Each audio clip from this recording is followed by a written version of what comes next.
All right, y'all. Welcome to All Politics Local, America's number political radio talk show. Y'all know if it's Friday, y'all know it's time for Politics Local.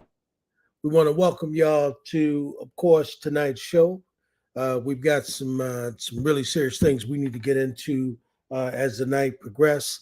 But of course, we're going to talk up first with our beloved brother, the one and only Mayor Raz J. Baraka of our beloved city. So we'll have that first. As you all know, if it's the third Friday, y'all know it's time for the mayor. So we're going to talk with our brother first, and then after that, we're going to talk with Larry, who's going to come through. We're going to jump into it with Larry. About a Senate run. And then he's going to talk a little bit about the ceasefire that he's calling for in Gaza. So we're going to have that conversation with him. And then, of course, DJ Rhino is going to talk with Timur Davis tonight. And he's going to talk with Timur Davis about the Graffiti Artist Phase 2. So we're going to have a good conversation around that. So we're going to talk a little bit on a few other topics as well as the night progresses. So we'll jump into our conversation with the mayor on the mayor's forum first, and then we'll look to do some freelancing around a few other conversations we want to talk about tonight.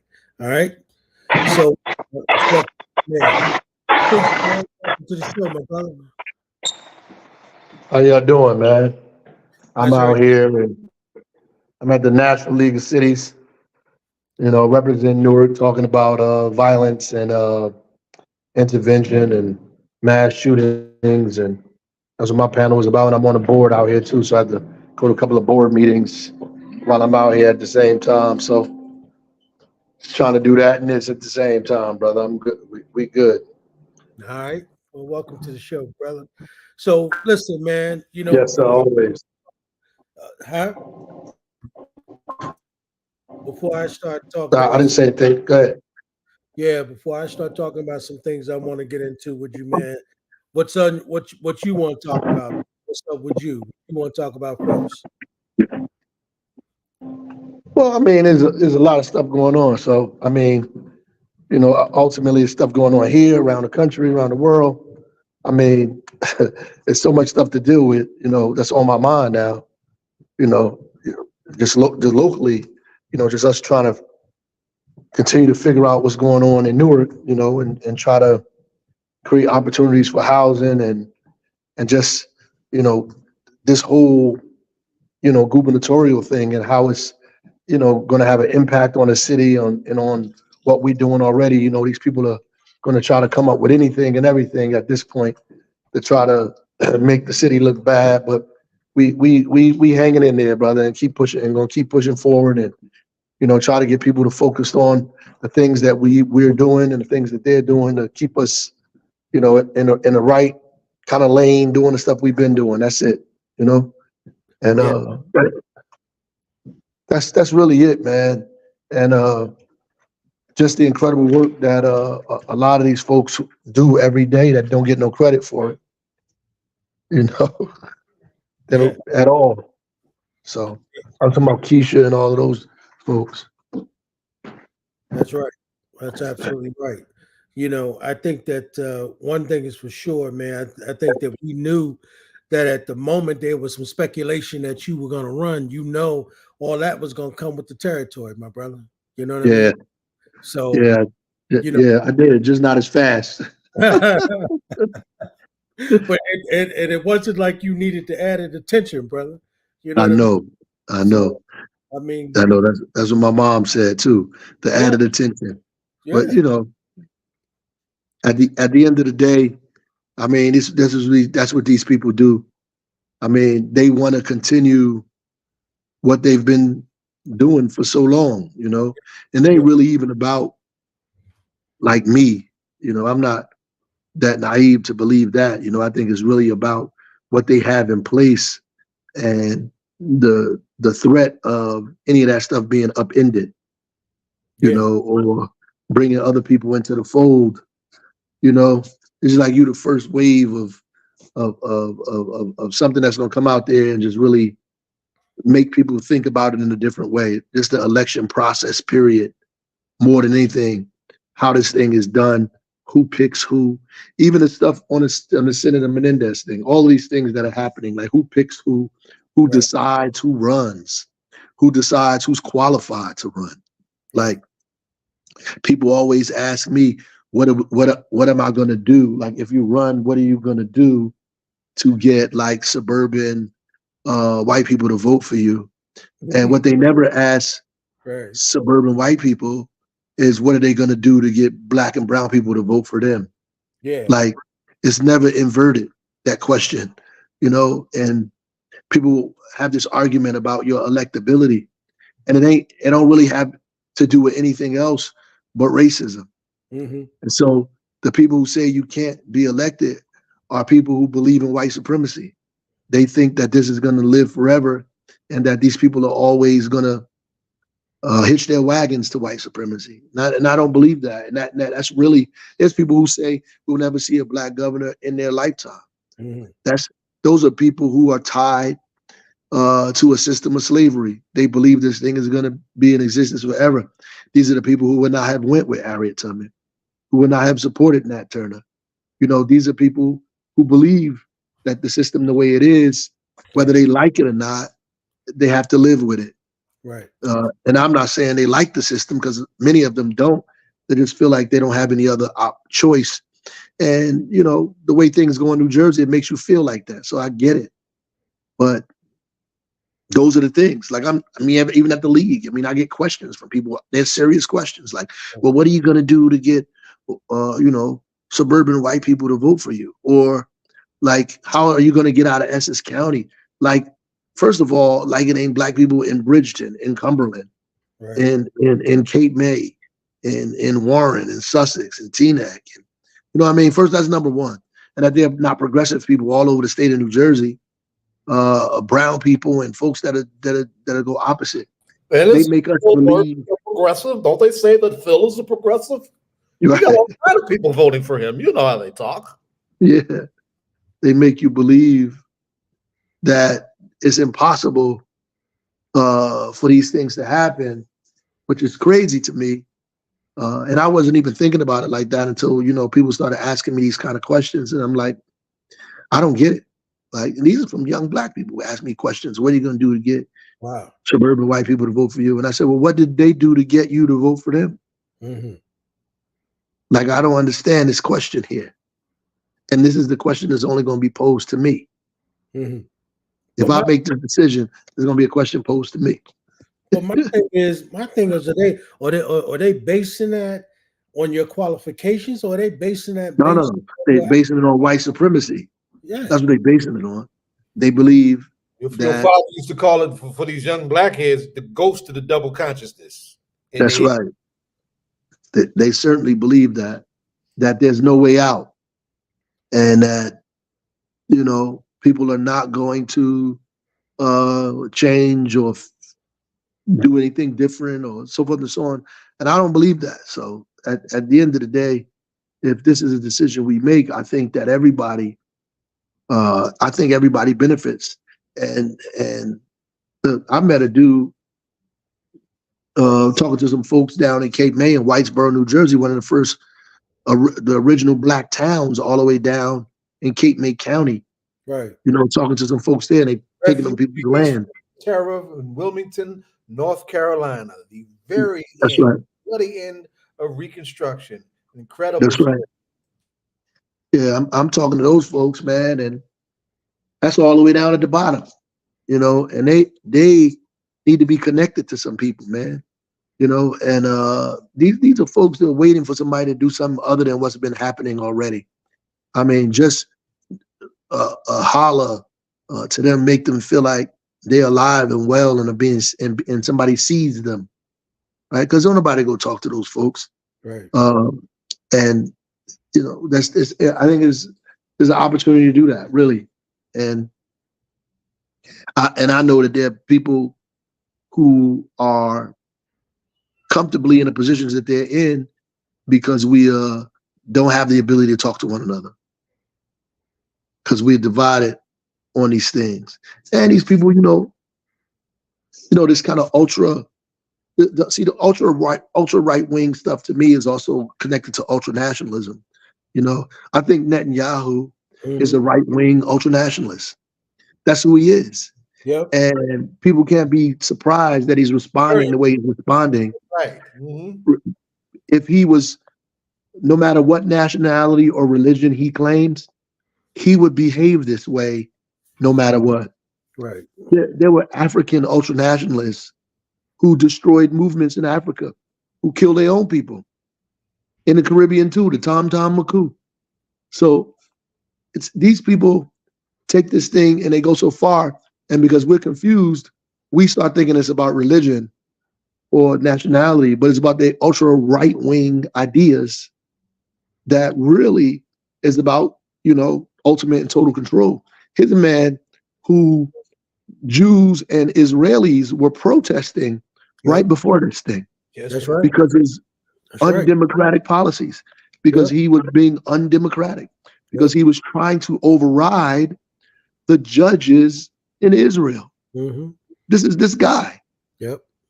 So this kind of conflict benefits him. You know what I mean? So his line has been, we got to have a united Israel. Because before this, it was not. They were trying to throw you the hell out of there. That's exactly right. That's right. Right. Because of your right wing policies. Yep. And you wonder why the kind of ultra nationalist, super patriotic Americans in the U.S. support this guy, because they believe the same thing. These are the same people, like these guys who, the irony is that these guys left their own devices will kill Jews in America. Yep. Who would kill black people in this country, who are opposed to all of that stuff here in America, right? And their only connection to that is this right-wing fool that's running the place over there. And the whole discussion has been about something other than the fact that this guy is just an ultra right-wing super nationalist who is opposed to anybody else. And that's what he is. And he, to me, which is what he was doing, he was disempowering Jews in Israel. That's right. For his own benefit. Yep. That's right. For his own benefit. And no matter what his nationality is or what his religion is, he would do this. If he was Palestinian, he would be doing this. If he was African, he would be doing this. You understand what I'm saying? If he was like from Mississippi, he would be Bull Connor. Yeah. That's just the analysis that people, you just have to see that. That's what it is. Like, these people are all together. And they make everybody else confused about it. But that's really, honestly, what my take and opinion on it is, period. But even here, like, when the things that we're trying to struggle against in Newark and in New Jersey, we got these kind of ultra right-wing people here. And the mistake that people make is that they believe that all Jews believe the same thing. And black people should, number one, understand that is just not the facts. Because we don't all believe the same thing. That's right. If we catch Clarence Thomas on a dark street somewhere, he might be in trouble, right? So, but at the end of the day, Clarence Thomas is not our friend. You catch him on the street, period. So, the reality is, all of these people don't agree with what's going on. They just don't. And only way they can keep. Go ahead. One of the most powerful sites that I saw to make your point a minute ago, and there have been a number of them, right? There are forces like Jewish Voices for Peace. Man, when they shut down Grand Central Station in New York City a couple of weeks ago, it was a sea of them. And like looking like the International Palestinian Solidarity Movement. It was at the heart, it was a younger to a much older Jewish presence that led the thing surrounded by young and not so young, black, brown, and white folks who were just totally not with what's going on there. And they, they put New York City police to work because they did a mass civil disobedience, mass sit-in. Lord Whitehorn, who's or North American radical who did time for some of the stuff she did in solidarity with our Black liberation movement, was in the mix to all of that. And Laura's in her 70s now, but she's a Jewish person of the Jewish faith with a radical background. Right. Who's not Right. Right. not imperialist, who's not a capitalist, right? And there are a bunch of them. I mean, so it was a hell of a sight. I was very proud of them, and there've been actions like that all over the country, and particularly folks going after their local elected officials. Corey got some heat from that. It was sitting in Corey's office a minute ago, right? What I would shout out here in this conversation very quickly on that point, Congresswoman Bonnie Watson Coleman, right? She was one of those 18 that came out for a ceasefire when most folks were afraid to. And she's right here in our backyard. She's right in Trenton. Yeah. And a whole slew of money getting ready to be rolled out to come at everybody that came out for a ceasefire in Congress. Not just the core that make up the squad, Rashida Tlaib and Alexandria, but all of them, to wipe them out, right? So as they stick together, if we want to halt the advance of the right wing, and this is a lightning strike for the right wing, right? We need to really be serious about our unity and doing as much mobilization as we can going into these next 2 election years for real. That's right. It's going to be dangerous.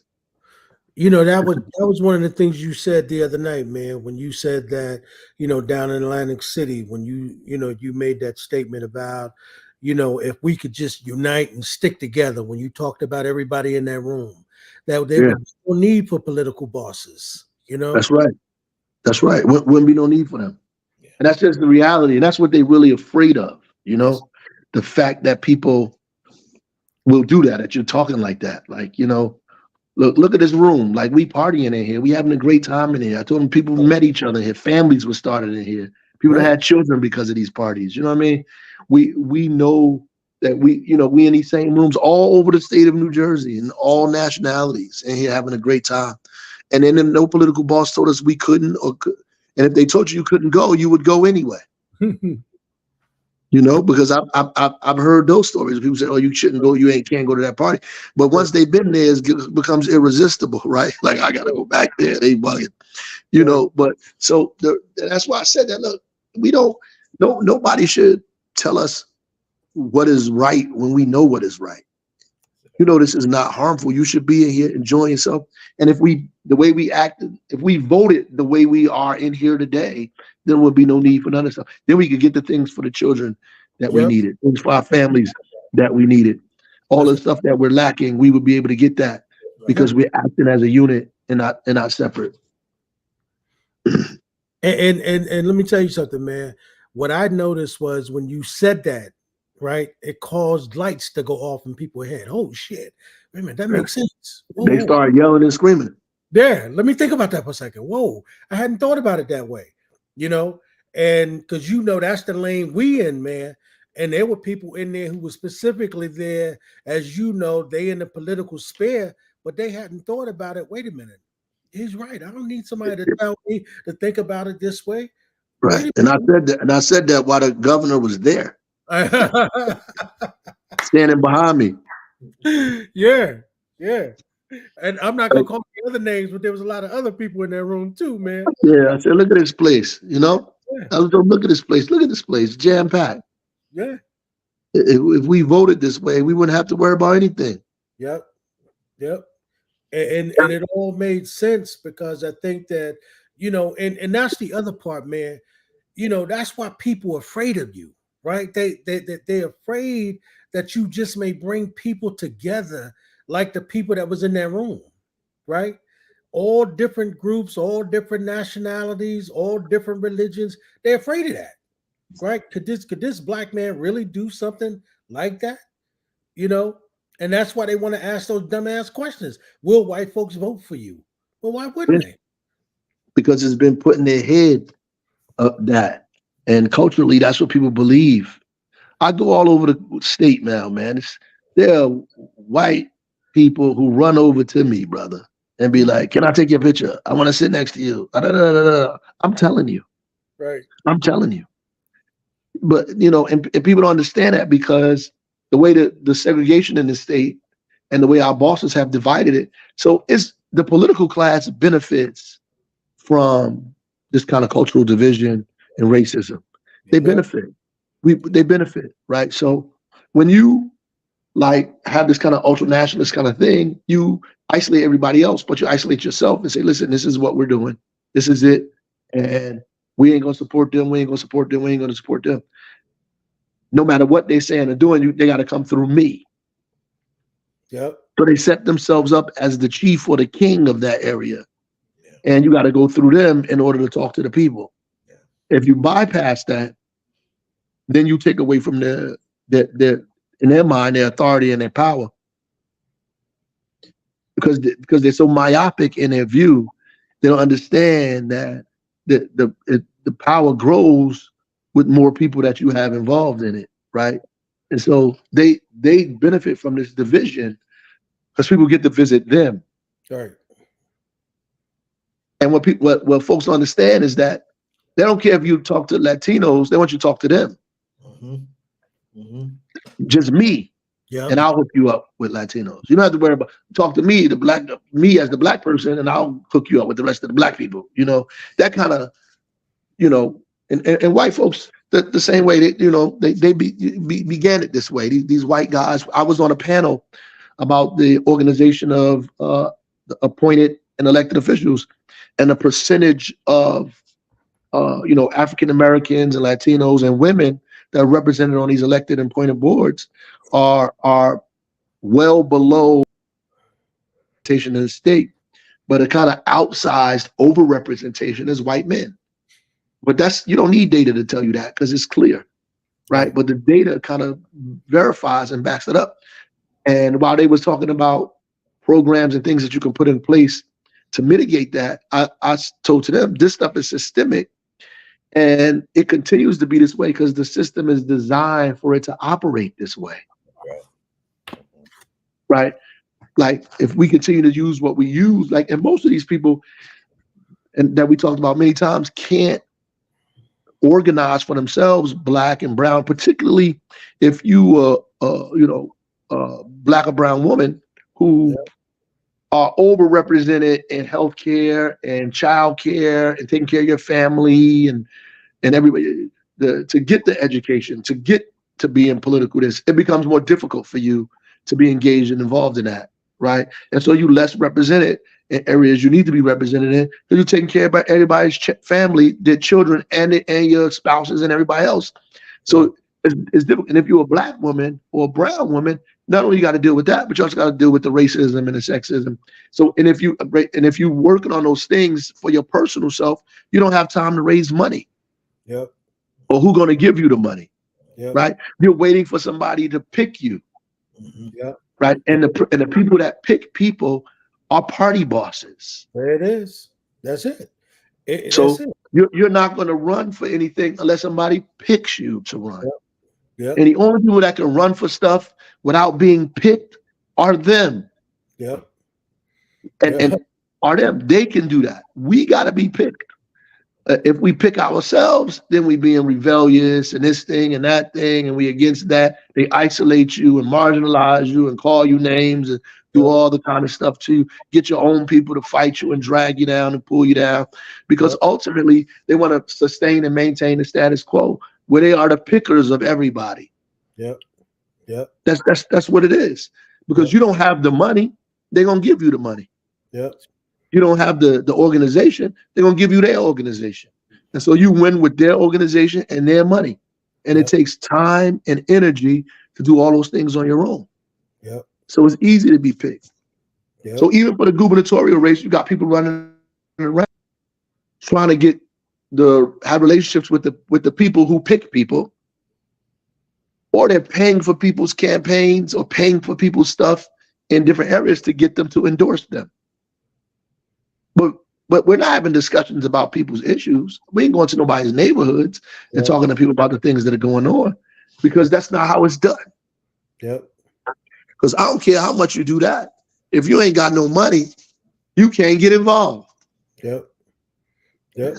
It's the bottom line. You don't have no organization. Can you put people on a bus and drive down to Hunterdon County and stay there over the weekend and campaign over the weekend and do that? You know, who gonna pay for the bus? How y'all gonna eat? All this other kind of stuff. The logistics of that. Who's organizing that? Like all of that stuff is a part of this thing. Yep. And they count on the fact that we can't do it. That's true. That's absolutely true. That listen, man. Listen. You know, one of them degrees I've earned in this system is political science, and one of the things they tell you, man, is politics is about two things, and you just said one of them, right? Money, right? It's about money and name recognition, right? And if you don't, you could have all the name recognition, but we ain't got no money. How you gonna do all that, right? Okay. Always pulls you up. So you on target. You know, the thing that comes up for you though, man, that comes up for us, and particularly me, you know, and you know, when folks say, "Oh man, do you think the mayor's gonna run, you know, for governor?" I said, "Well, if he want to, Right. that's what he want to do." Like, well, you think that's a good thing for him? Yeah, I think it's a good thing for him if he want to run. Like somehow I'm gonna say, nah, that's not a good thing for my brother to run, or you know, somehow you know he can't win. No, he can win if he runs. I mean, why would you know? And my thing is when they ask that question, you know, it's very black and white. That's all it is. But the people who are asking me, man, ain't black, Right. which is always insane. Because I'm like, well, you know, when we make a decision to vote, you know, for folks who aren't necessarily black, most of us voting on issues, right? Well, I'm gonna vote on what this guy do for me. Right. So Right. my brother said, well, here's Right. you got support. You tell me white folks, you know, don't have those issues either? Well, what the hell are you saying to me? That's a lie. Yeah. But it's organized that way in people's heads. That's like black people, the only people poor. Black people, the only people who need housing. Black people, the only people on welfare. Black people, the only people, you know, educational system is in trouble. This is not true. I mean, like Sam Jackson said, they asked him, did you vote? And I think I said this before, did you vote for Barack Obama because he was black? He said, no, I ain't vote for Barack Obama because he was black. I voted for Barack Obama because I'm black. That's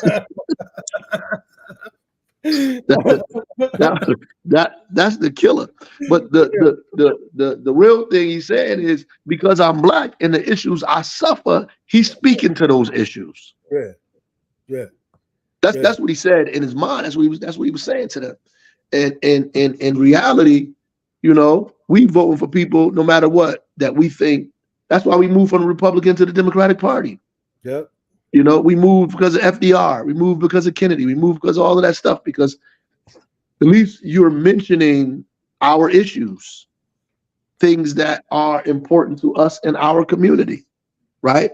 We can't like be with people that ain't even going to acknowledge that we alive. So, I mean, and because we don't have a multi-party system, we only got two people to pick from. Yep. So most people are voting against people and not really for people. Yep. Hey, man, I know it's 6:30, man. You know, I know you said you could only stay 30 minutes. You know what I mean? I gotta jump on this other thing out here. Yeah. But no, I appreciate you guys. You know that, man. Discussion give me a chance to vent. Nah. All the time, man. All the time. Man, we just wait. Look, brother, you know, we appreciate you coming on and do your show, man. I just, you know, listen, I think you know, of course, we got something to say about you, but you can say all your own shit, man. Then, you know, like, you know, people ask me, like, yo, the mayor be on, he'll tell you how he feel. He ain't afraid to tell y'all, you know, how he feel about whether he gonna run or not. Y'all ask him. We got our opinion. Right. But whatever he decide to do, you know, man, whatever you decide to do, we rolling with you, whether you do or you don't. That's up to you. Yeah, I mean, time will tell, man. We raising the dollars quietly and secretly while they are plotting and doing what they're doing. We gonna do what we do, Yeah, and we get what we need to get. Then we'll be out here. And yeah, the most exciting part of it to me is to raise these issues we talking about all up and down the state of New Jersey. That's really exciting thing. Exciting thing for me, the thing that's appealing to me is to be in a debate with these Negroes. That's the exciting, that's the most exciting thing to me, man. More than anything is to yeah, sit there and talk with these people about the things that they know damn well they have not even did anything about or thought about in their lives, to be challenged on the issues around segregation and housing and poverty and homelessness, all the things that Newark is struggling with, but we're yeah, fighting face to face with daily, every single day, that we didn't create, yeah. but we're fighting it every single day. And these people are just, they living with it like it's okay. And when somebody puts that in their face, they're gonna have to explain themselves. Yeah.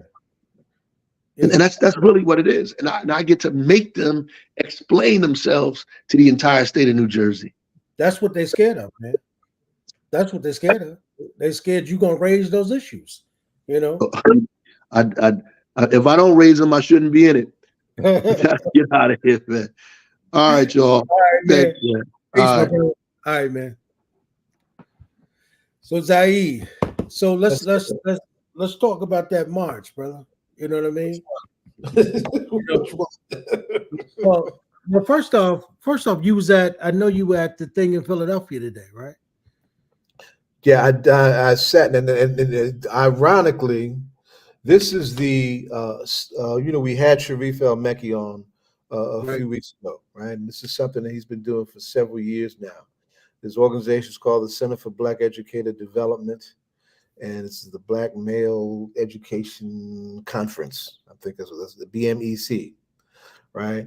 And he had been trying to get some of our Panther elders to come on and talk about the impact of the Black Panther Party on the question of education, because point number 5 of the 10-point platform is squarely on the question of education, and it's always been a lightning rod for the cutting edge of consciousness raising that's been going on for movement circles for decades. And this is the first time I could do, and I just moderated. I just moderated the panel. Who was some of the folks on the panel? Mostly Philly Panthers. His father and mother both were the Philly chapter, right? No. And in fact, that's what brought them together. His mother passed just recently. They met in the party. Yeah. Wow, nice. Great story. Yeah, great story. And so his father was on, and his father's captured in a lot of those pictures that are around about the Philly chapter. And we actually had posted some of those pics up while they were talking. Brother named Khalid Rahim, who's been doing a lot of work now in the Pittsburgh area. He's been doing community-based anti-violence work for almost 30 years. Right, just like my troops got tied up with that, and that ultimately went into the Newark Anti-Violence Coalition. Right, he's been doing that since the 90s himself, and a very theoretical, in his thinking. Sharp's sister, who was from Philly also, but it was in was in the national office in Oakland, Regina Jennings, was a poet. Has got about 3 or 4 of her own books out as well. And Sharif's wife was an incredible young woman, right? We remember we had both of them on, right? His wife is from Congo, right? Speaks 5 languages. Right, Lumumbaite, from Congo, right, and did that incredible children's book on Sharif's family and the party. So we had and the session was packed. The sad thing is that who walked in right after that? Baruti Kafele. Wow. His session was on at the same time as ours. I don't know how that happened. Wow. So we actually missed each other. Wow. Some of our folks, we have some Newark folks in the house. Okay. My sons and daughters from the Newark Street Academy, they haven't really, I think they may have been on the show once since they've been in existence. They were one of the first formations that the mayor put together when he got into office in terms of community-based violence intervention. They're still at the, I think they're still at the Trek Center. That was that last school space for our kids who were in the streets and about to be put out of the school system. That's that last, catch space for them. They were all there. The whole staff was there. Nice. Really excited to see them, and they jumped in the conversation when we did the question and answer. Sister Kina brought all of her troops down. That was good to see. Brother Ato Bukhari was there, and I think he was probably in Baruti's session because he wasn't in ours. Right? Okay. So we had some folks down there. We had some folks in the building from that, and we had some folks from other parts of Jersey too. Folks were coming from all around the country. And mainly young educators and administrators. So it is the place was the hotel was packed. It's a 3-day conference, so they'll be there another day. It actually started on Thursday. That's a powerful space. I'm looking forward to see how they're going to lift up whatever footage they've acquired, from the conversations. Ours was very animated, and I was very proud of the energy that we got from those young folks who in the room who just, really hadn't had a chance to really, bite that Panther apple, that's been floating around. So it was very energetic. I was very glad to finally be able to get down. He had been trying to get me involved with the conference for like 2 years. Right. And I'm glad I was finally able to get down there. So the energy was quite good. It was quite good. I'm very proud of it. Good, man. Well, and so that there was, you alluded to this, but there was some marches, and we'll talk more about it with Larry when he come on. There was some marches that were going on around what's going on in Gaza, right? A bunch of them. A bunch of them. Love it. And I didn't get out there much because if folks like I described that situation at Grand Central Station, there have been gatherings like that all over the place. It was almost like the George Floyd summer, but with the Palestinian question at the center. Right. That's what we're looking at. And in spite of, and even though, the pro-Israeli lobby forces still dominate the commercial conversation or the mainstream conversation, they no longer dominate the overall conversation. The International Palestinian Solidarity Movement is real. It has grown. It has mass character. It's doing mass actions, and it is multiracial and intergenerational. It is here to stay. So the real question is that we hope that its impact is felt in a real way, because the loss of life that is taking place in Gaza is horrendous. And it's only going to be, it'll get worse before it gets better. We're really looking at a real genocide in live time, and it's really some heavy stuff. So there's a lot going on. There's a lot. I'm very proud of what I see and what folks are doing. I thought I'd have to, this first thing jumped. I said, I alerted my job. I said, look, between Cop City and this whole stuff with Gaza, y'all might have to let me use some of my time off, because I'm gonna have to do some civil disobedience. Right. They had to. Right. They had to. Right. Kids are out there, right? And like I said, it's intergenerational too. They ain't just kids out there. Some veteran folks, there's some elder folks. Like I mentioned, Laura Whitehorn in her 70s. I don't have Laura's information because she subjected herself to an arrest. I'm concerned about when we get older, getting in those kind of situations, because even if with the best intent and when they're well managed, going into a lockup, and if you have some things other than what you're worried about, like some pre-existing health conditions, can be quite challenging. That's right. But in spite of that, folks have been turning it up, and I'm very happy. It's a very bold, timely democratic expression in the face of a very dangerous, violent, reactionary moment that is being driven by some very serious and powerful forces. But the thing that we need to appreciate also, even though this whole thing is being dominated by the Israeli military, the right wing and the U.S. government, right?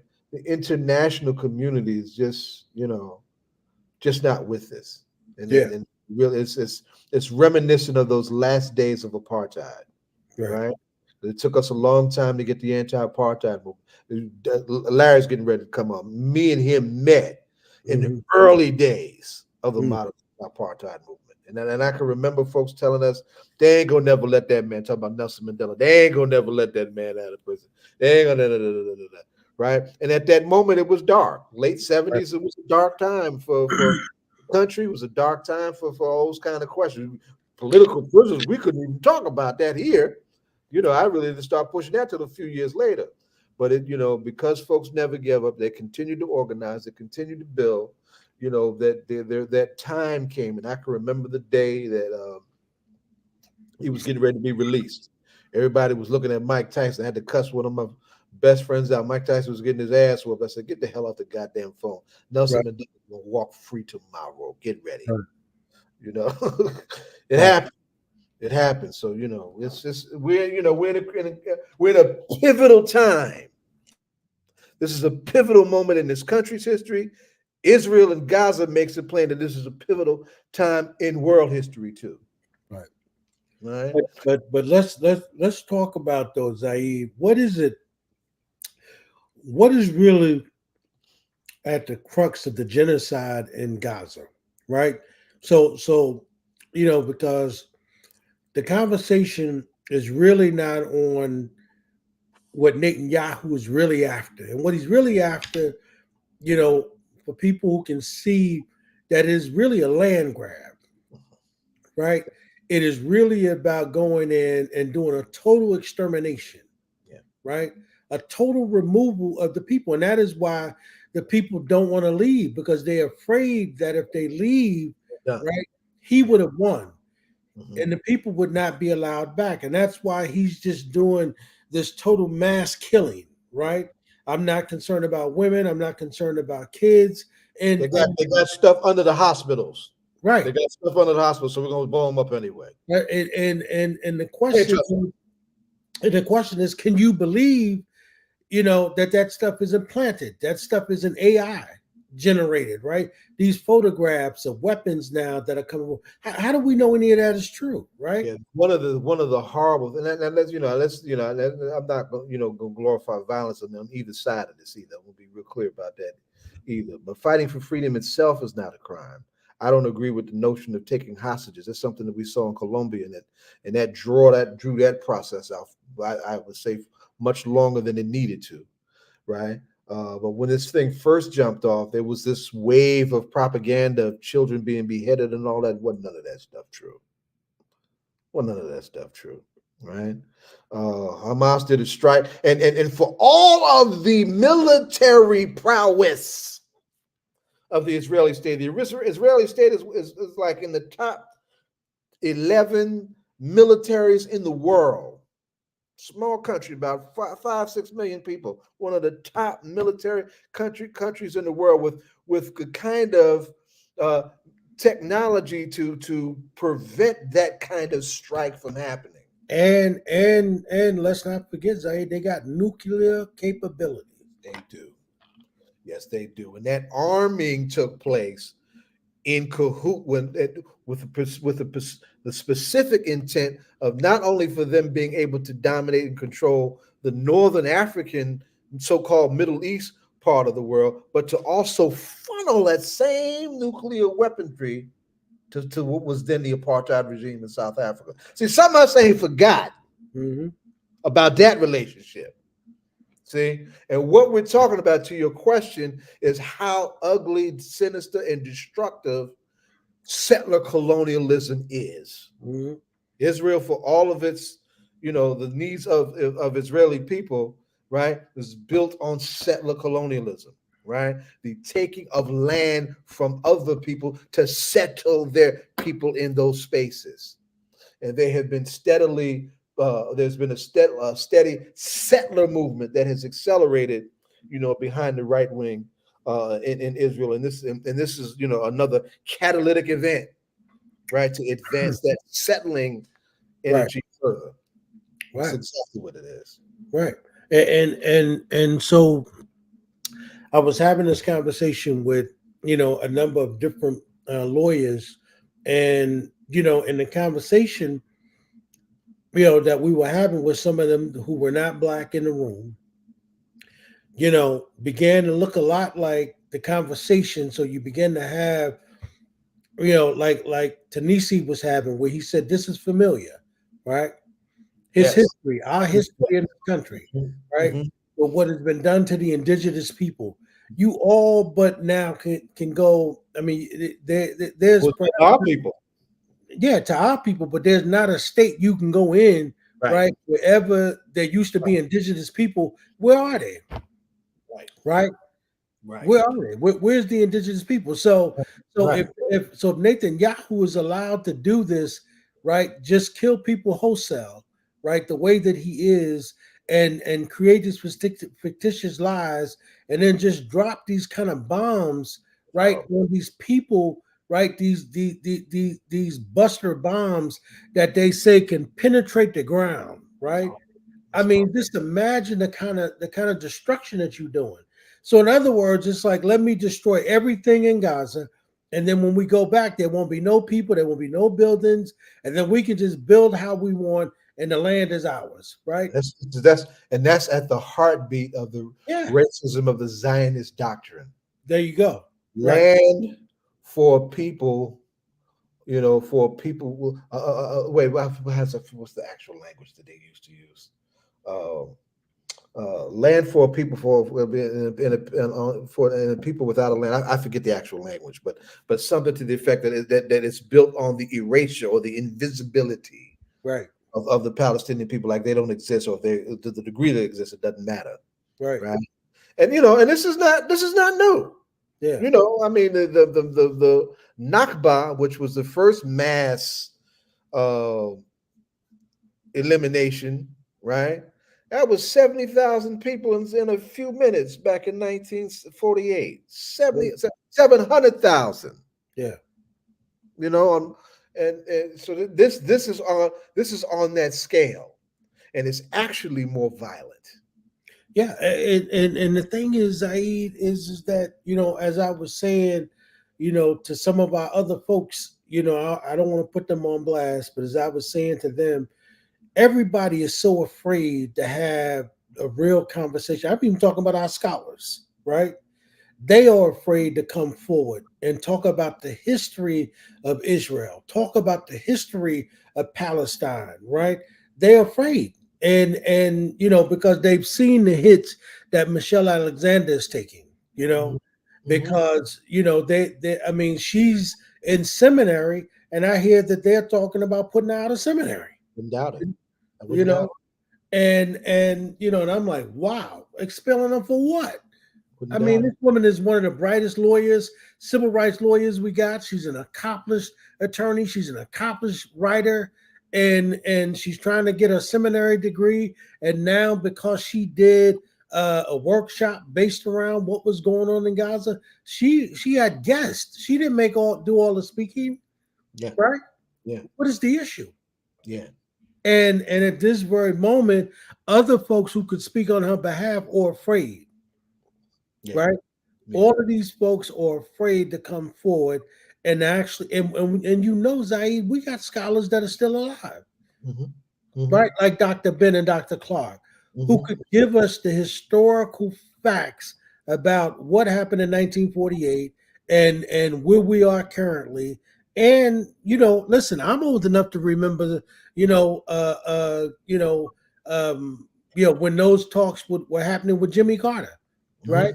That's I'm right. old enough to remember Anwar Sadat. Right. Andrew, that's right. Andrew Young, Andrew Young was put on the altar of sacrifice. Yeah, I remember. You Trying to know, take uh, that country. That's yeah, right. and I know how long this has been going on. I've seen this, and this is why I had this conversation with, with Conrad. We were talking about, and Zaid, this conversation about a two-state solution is old, Yeah, right? unfortunately. It's an old conversation, Yeah. and I don't think the two-state conversation is going to work. I think they need a one-state solution, and they need to all pay attention to the law and abide by the rules and don't put these people under any open air prison, right? Don't do that. You know, I mean, in America, if there was anybody who deserved a two-state solution, wouldn't it be black people? Black people are not native folks, not Yeah, indigenous folks. because the Elijah Muhammad was calling for some land of our own, right? That's right. Mhm. Ever since I could remember when I was a child joining the Nation of Islam in Right. 1973. That's right. And we never got some land we could call our own. And so we live in America and are considered Americans, right? And so why and I don't and I don't know, Zaid. Maybe there's smarter people than me, but I don't know if a two-state solution works. I don't know if it works. Time will tell. Right. And you know, because if you're not going to allow these people to be, if you're not going to allow the original owners of the land to be able to control their own country, right? You want to control the country. I don't know how that works. You're the one with all the bombs. You're the one with all the political power. Where's the power? Where does the power lie? Yeah. You know, folks are totally dependent on Israeli position to Rhino's corrected you. Right. Yeah. Dr. Ben and Dr. Clark are no longer here. Right. Yeah. That's my point, right? So we don't have them. And you can remember when these brothers would be on. I mean, if this was going on, you can remember they would be on Do you remember how the hijack for a curriculum of inclusion got hijacked? No. Yeah, well, that's what we're talking about. That's when the Dr. Jeffries and the folks like that were trying to build a curriculum of inclusion for New York State schools and whatnot. The Palestinian question somehow got in the mix. Oh man, and you know, and right wing forces and pro-Israeli forces, you know, took that conversation, you know, and it never got any further than what it did.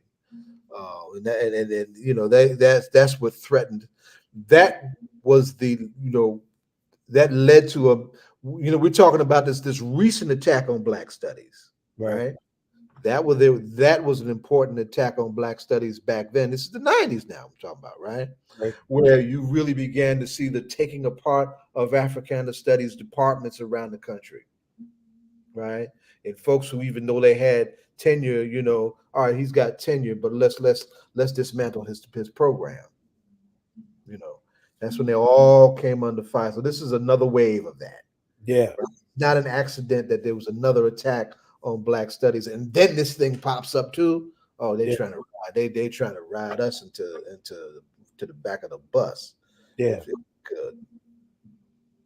But you know, for me, man, you know, Zaid, and I think for Black folks in our community, I think that the history and the facts are with us, right?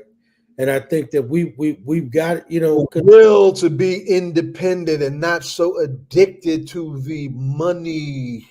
Yeah, that too, from the other side is what's at stake. That is what's at stake. In the elected and professional class of our people, there is a clear divide, and that divide falls on who is receiving money from those lobby forces. On the elected side, the AIPAC has always had a stranglehold on our Black elected officials, and it's showing up. Yeah, it's showing up very clearly right now. You know, that is what's at stake, because I think that, you know, everybody who got money from the state, you know, what happens is that anytime you try to do something independent, they always go back to that. We're not going to allow you to have that conversation. And so therefore any money's taxpayer, like they're the only ones who pay taxes though.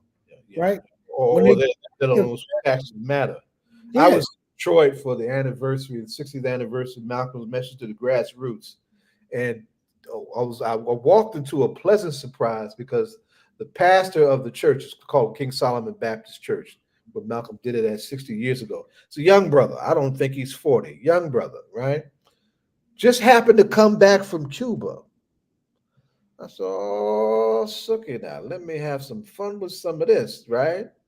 And the parallel that I'm making is this: just as just as those folks who were totally aligned with U.S. imperialism, that Fidel and the revolutionary forces kicked out of Cuba, now dominate and control any conversation around U.S.-Cuban foreign policy. And Menendez is the epitome of that, for example, right? In the North, right? In Florida, you got the whole, you ain't doing nothing in Florida without their permission, right?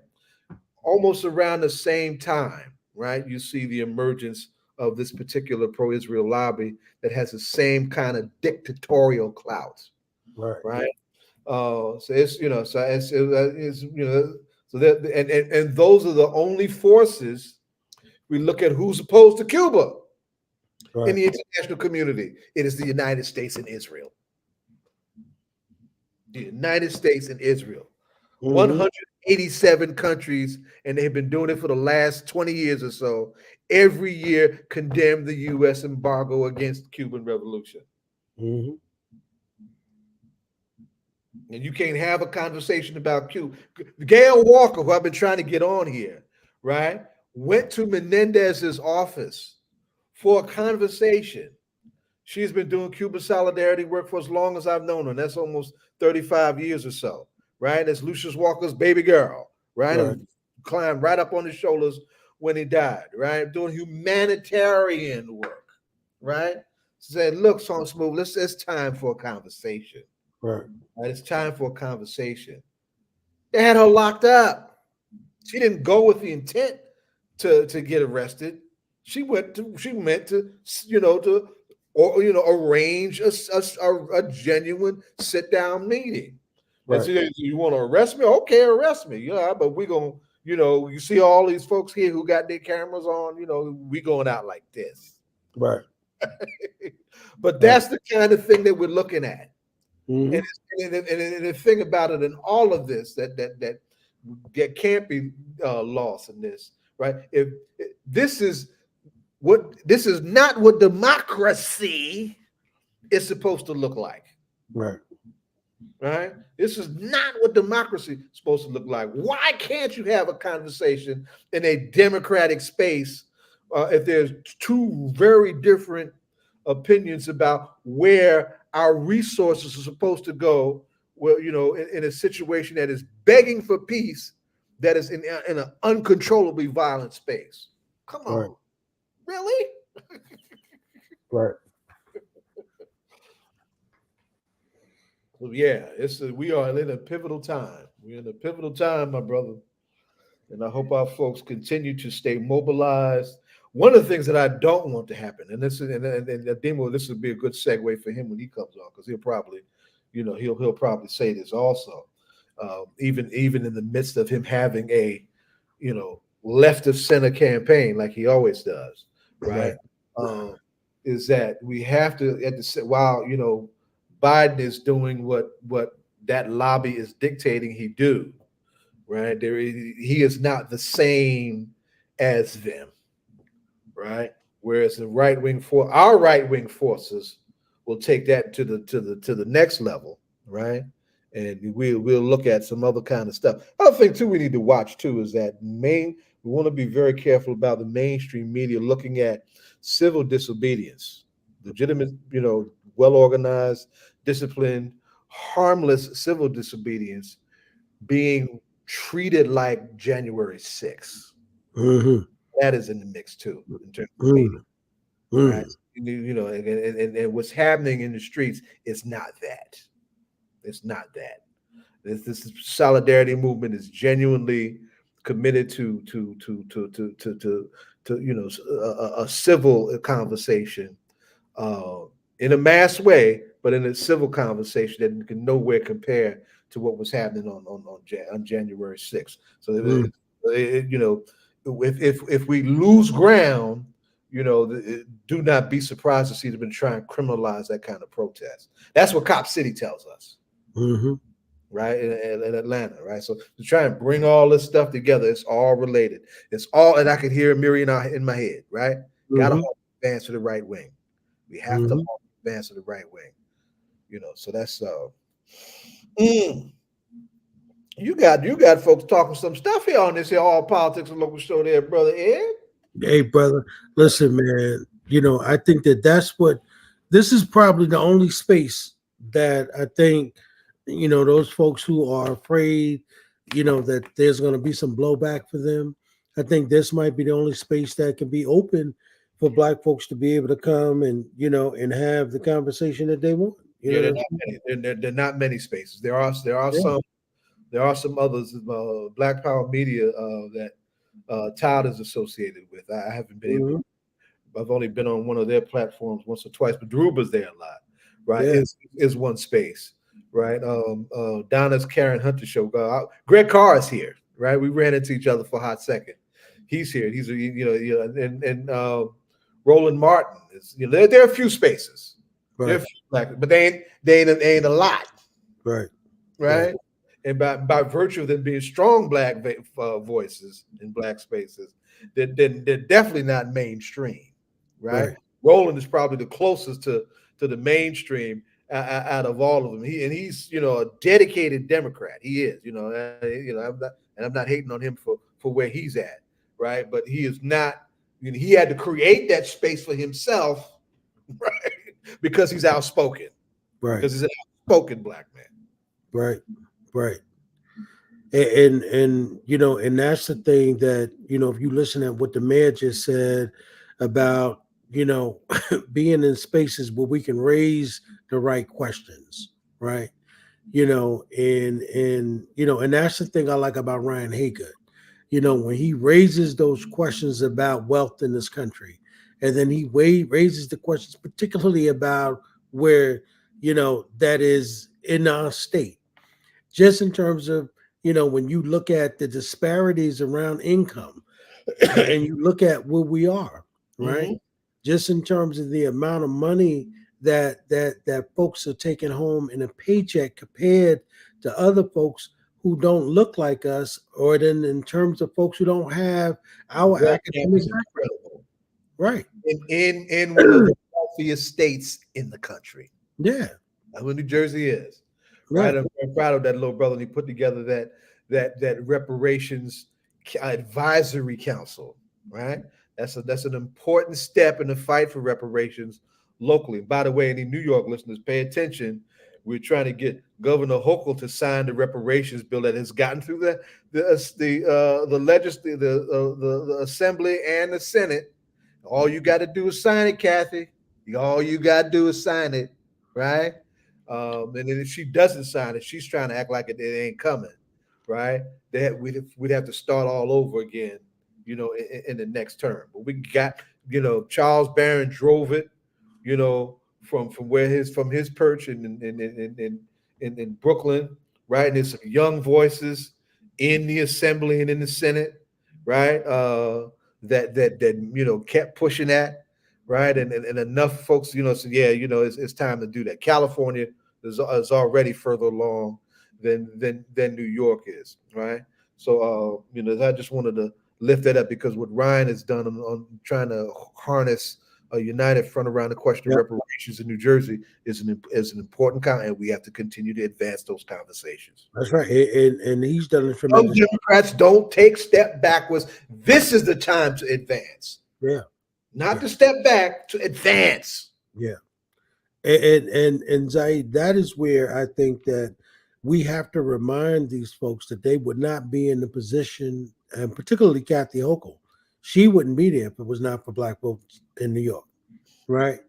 And let's be honest, because a lot of people like Cuomo. Mm-hmm. He was very popular. Popular before he got his indiscretions, but he was very popular.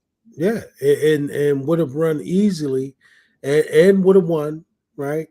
And had not it been for that, and so I think that from her perspective, I think that and I think we've got to start saying it, right? Here's what we want from you. We want you to sign that. That's right. Right. This is what the Black community want, and we've got to be united around that. That's right. Absolutely. D12 did a call for November 14th. We sent a letter out I sent a letter to Hochul personally for the Malcolm X Commemoration Committee in New York. And we've got to up that. We've got to up that. We got to really up that and get in her face. Had them phones ringing off the hook. Had them emails flooded. Have them not willing to pick up the phone because the calls keep coming in. Right. This is it. It's time to put that signature on the line. Yeah. Madam Governor, being punky. And some of us have got to get to the point, Zaid, where we cannot be afraid to begin, because white folks, it would seem to me that some white folks only want to have the conversation when there's a tragedy in this country, right? Mm-hmm. They say, oh, we need to have these conversations. We need to have open and honest dialogue. Well, I think reparation is that one open and honest dialogue that white folk have been running for, right? Ever since black folk were brought to this country. Damn right. But everybody else have been paid for that. Listen, the only way to make something right in law when something be honest about it and fix it. Yeah, is money. That's the only way you fix it. Right? So if these and we're talking about just good for over here, they're good for over there. That's right. So, from our perspective, I mean, we need to and we need our elected officials too, right? To begin to say, listen, enough running from the conversation. Let's have it, right? And New York, but they're a little better in New York, but just a little. Yeah, you got Charles back. Charles back. Charles Brown. We need to get him back on, and I want to track down my little brother, Yusef Salam. I was close to getting him on. Then it was a disconnect with his person that runs his calendar for a minute. But I need to get him on to see just where he's at with his new agenda. The sister who he replaced was a fierce young sister. Fierce young sister, right? She was one of these democratic socialist sisters, right? And literally stopped a major gentrification move right in the center of Harlem, right on 145th Street. And they they started coming at her with all kind of stuff. I think if she had run again, she would have survived.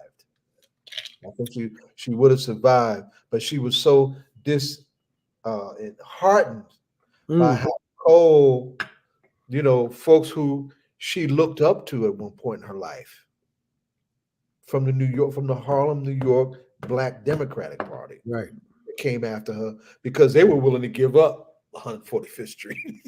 Wow. Right? That's how they get down, right? Wow. They were, and then they all came against her, right?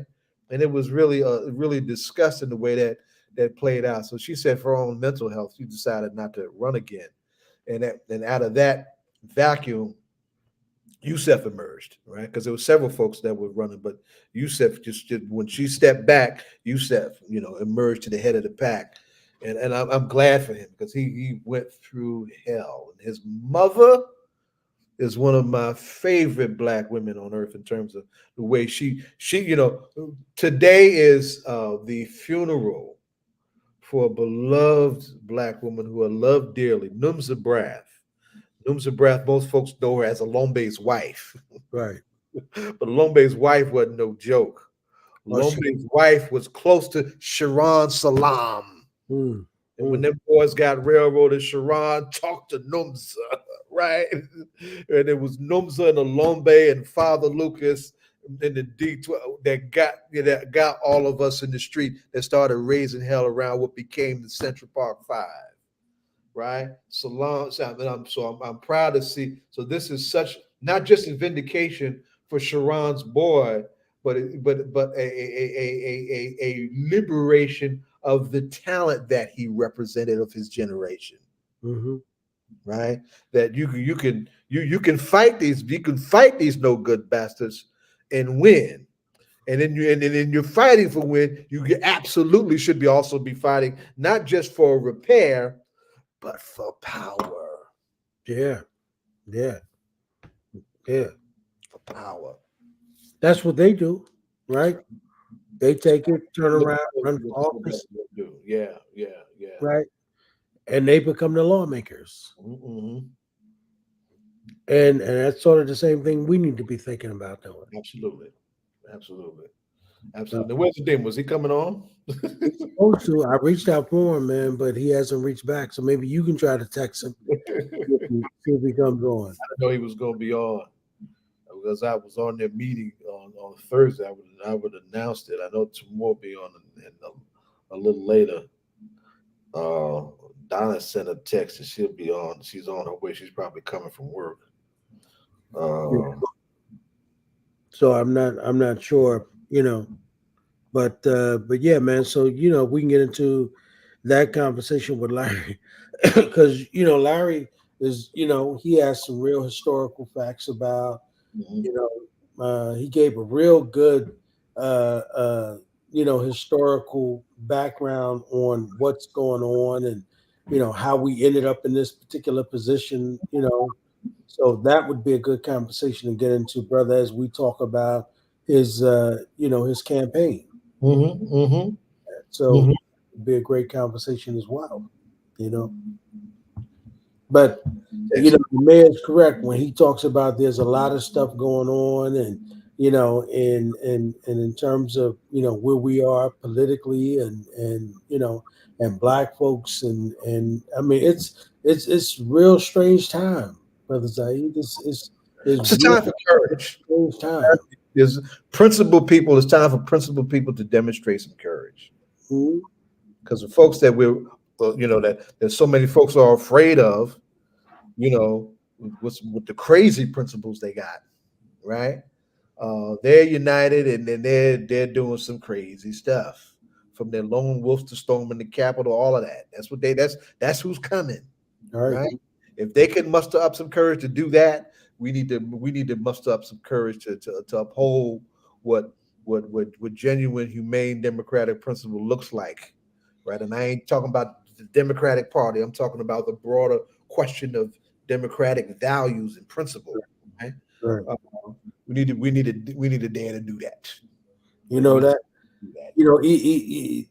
That's absolutely right. But I was having this conversation with Bashir, man, and because the mayor talk about it all the time too, when he talks about the number of votes that Donald Trump got, right? And he said, well, let's don't underestimate Donald Trump. That's right.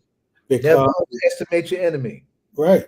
Because when you start talking about this man got half of this country to vote for him, registered voters to vote for him, I mean, and you talking about a guy who hasn't been to one campaign and he's still leading in the polls the way he votes, right?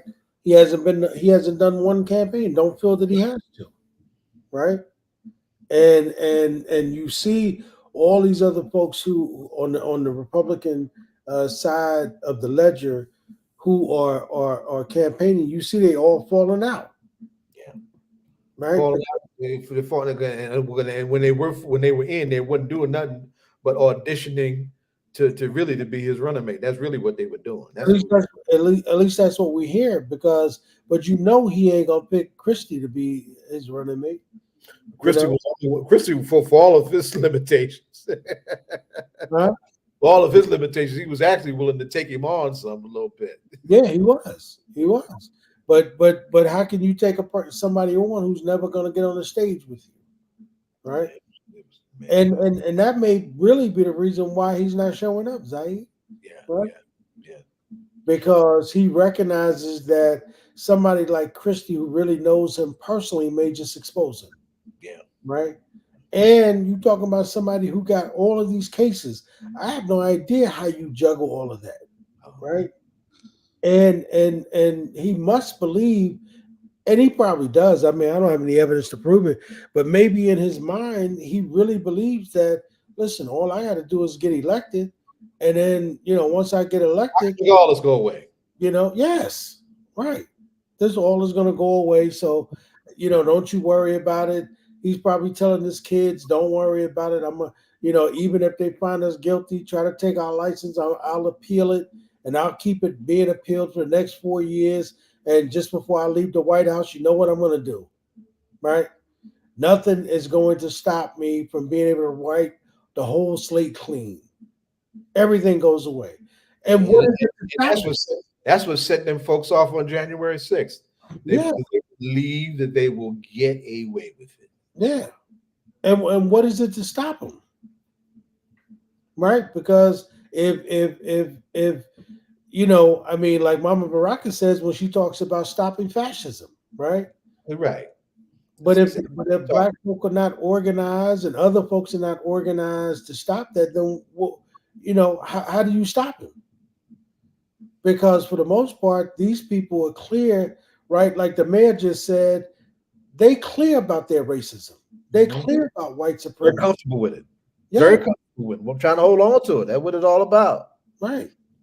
So for them, whatever it is uh, that Trump is saying, no matter how insane or how bombastic it is, right? They're not going to say, "Oh, there's something wrong with someone speaking like that."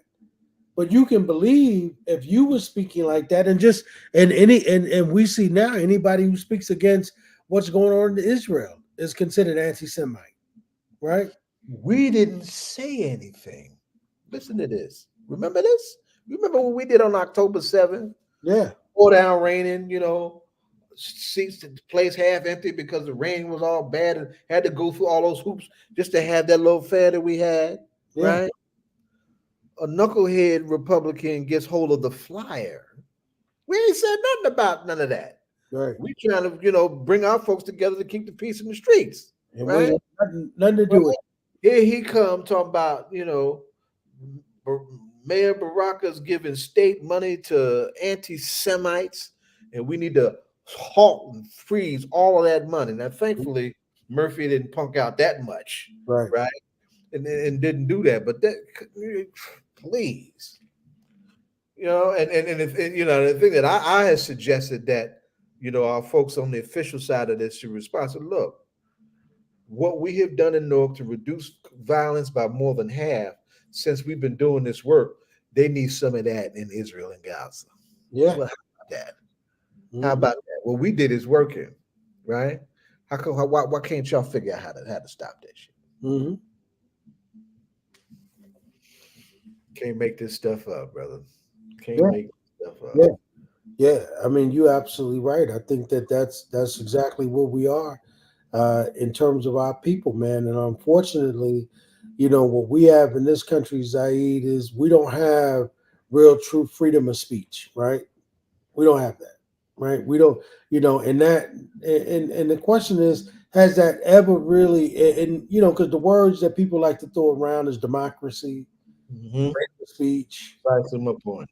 you know, and this whole thing about us having the right to protest. Well, you got the right to protest as long as you ain't protesting with something I disagree with, That's right. That's right? right.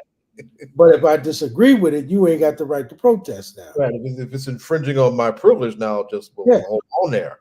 Yeah, and then the conversation we really are going to have, Zaid, at some point. We really are going to have to talk about Biden. We really are, right? Mm-hmm. Because everybody's skirting around it, and the fact is that he's 80 years old, right? He's over 80, 81, I think he is, right? And the fact is he, I mean, is he really up for the job to really be able to compete against Donald Trump? If there was an insurgent candidate from within that could push the conversation to the left, to make him be more what we want, right? That would be healthy as hell for that arrangement, Right. right? I don't know who that person would be. I don't see anybody with that kind of edge in within the official top layer leadership ranks of the Democratic Party. I wish that, we did have somebody. This is not 1968. We ain't got a Bobby Kennedy coming in and make right wings and Lyndon Johnsons of the world peeing their pants. So it's going to be interesting. The great Hakeem Green has joined us. Salute. What you know? We got Bobby Kennedy. You got Bobby Jr. Peace out. Yeah. He ain't even been heard, and he's really never been within he has never gotten that Nah. as high as his father and his uncles have gotten. But yeah, I hear what you're saying. I was You being would think. I was joking. I was being I sarcastic. know.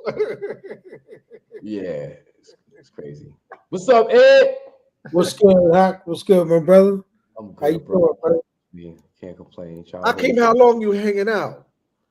And I'll I'm be saying that because I want you to hang out for a minute because it's the 7:21 right now. Now tomorrow's not going to jump on until 8. all right. So you know what? How about hop back at 8 o'clock? How's that? What up? What up? I want you to appreciate what Timur's getting ready to drop, and you can help set it up. This is what I'm talking about. Okay. Timur has just dropped the film on phase 2, The and it graffiti looks artist like, phase 2. yeah, and it looks like a good piece. Nice. I'm very proud of what he lifted up. Absolutely. Right. So we're gonna have a talk about what he's trying to do with that film, and it's it's not a long film. Tight.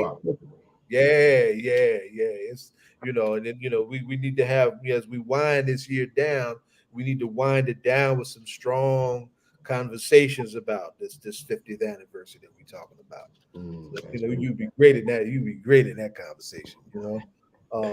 Reach out to him. Make sure he lets you get a peek at it too. Because yeah, for sure. Yes, I need to see that. It's a good piece. Mhm. Yeah, good piece. Very polished piece, and he lifting it up. Lifting it up. But So what say you? What's going on? Well, man, it's the end of the year. Actually, I'll be up that way. November 30th. I got this show with KRS-One at SOBs on the 30th. Ah, Yeah. I can remember when hip hop was the furthest thing from an SOBs conversation.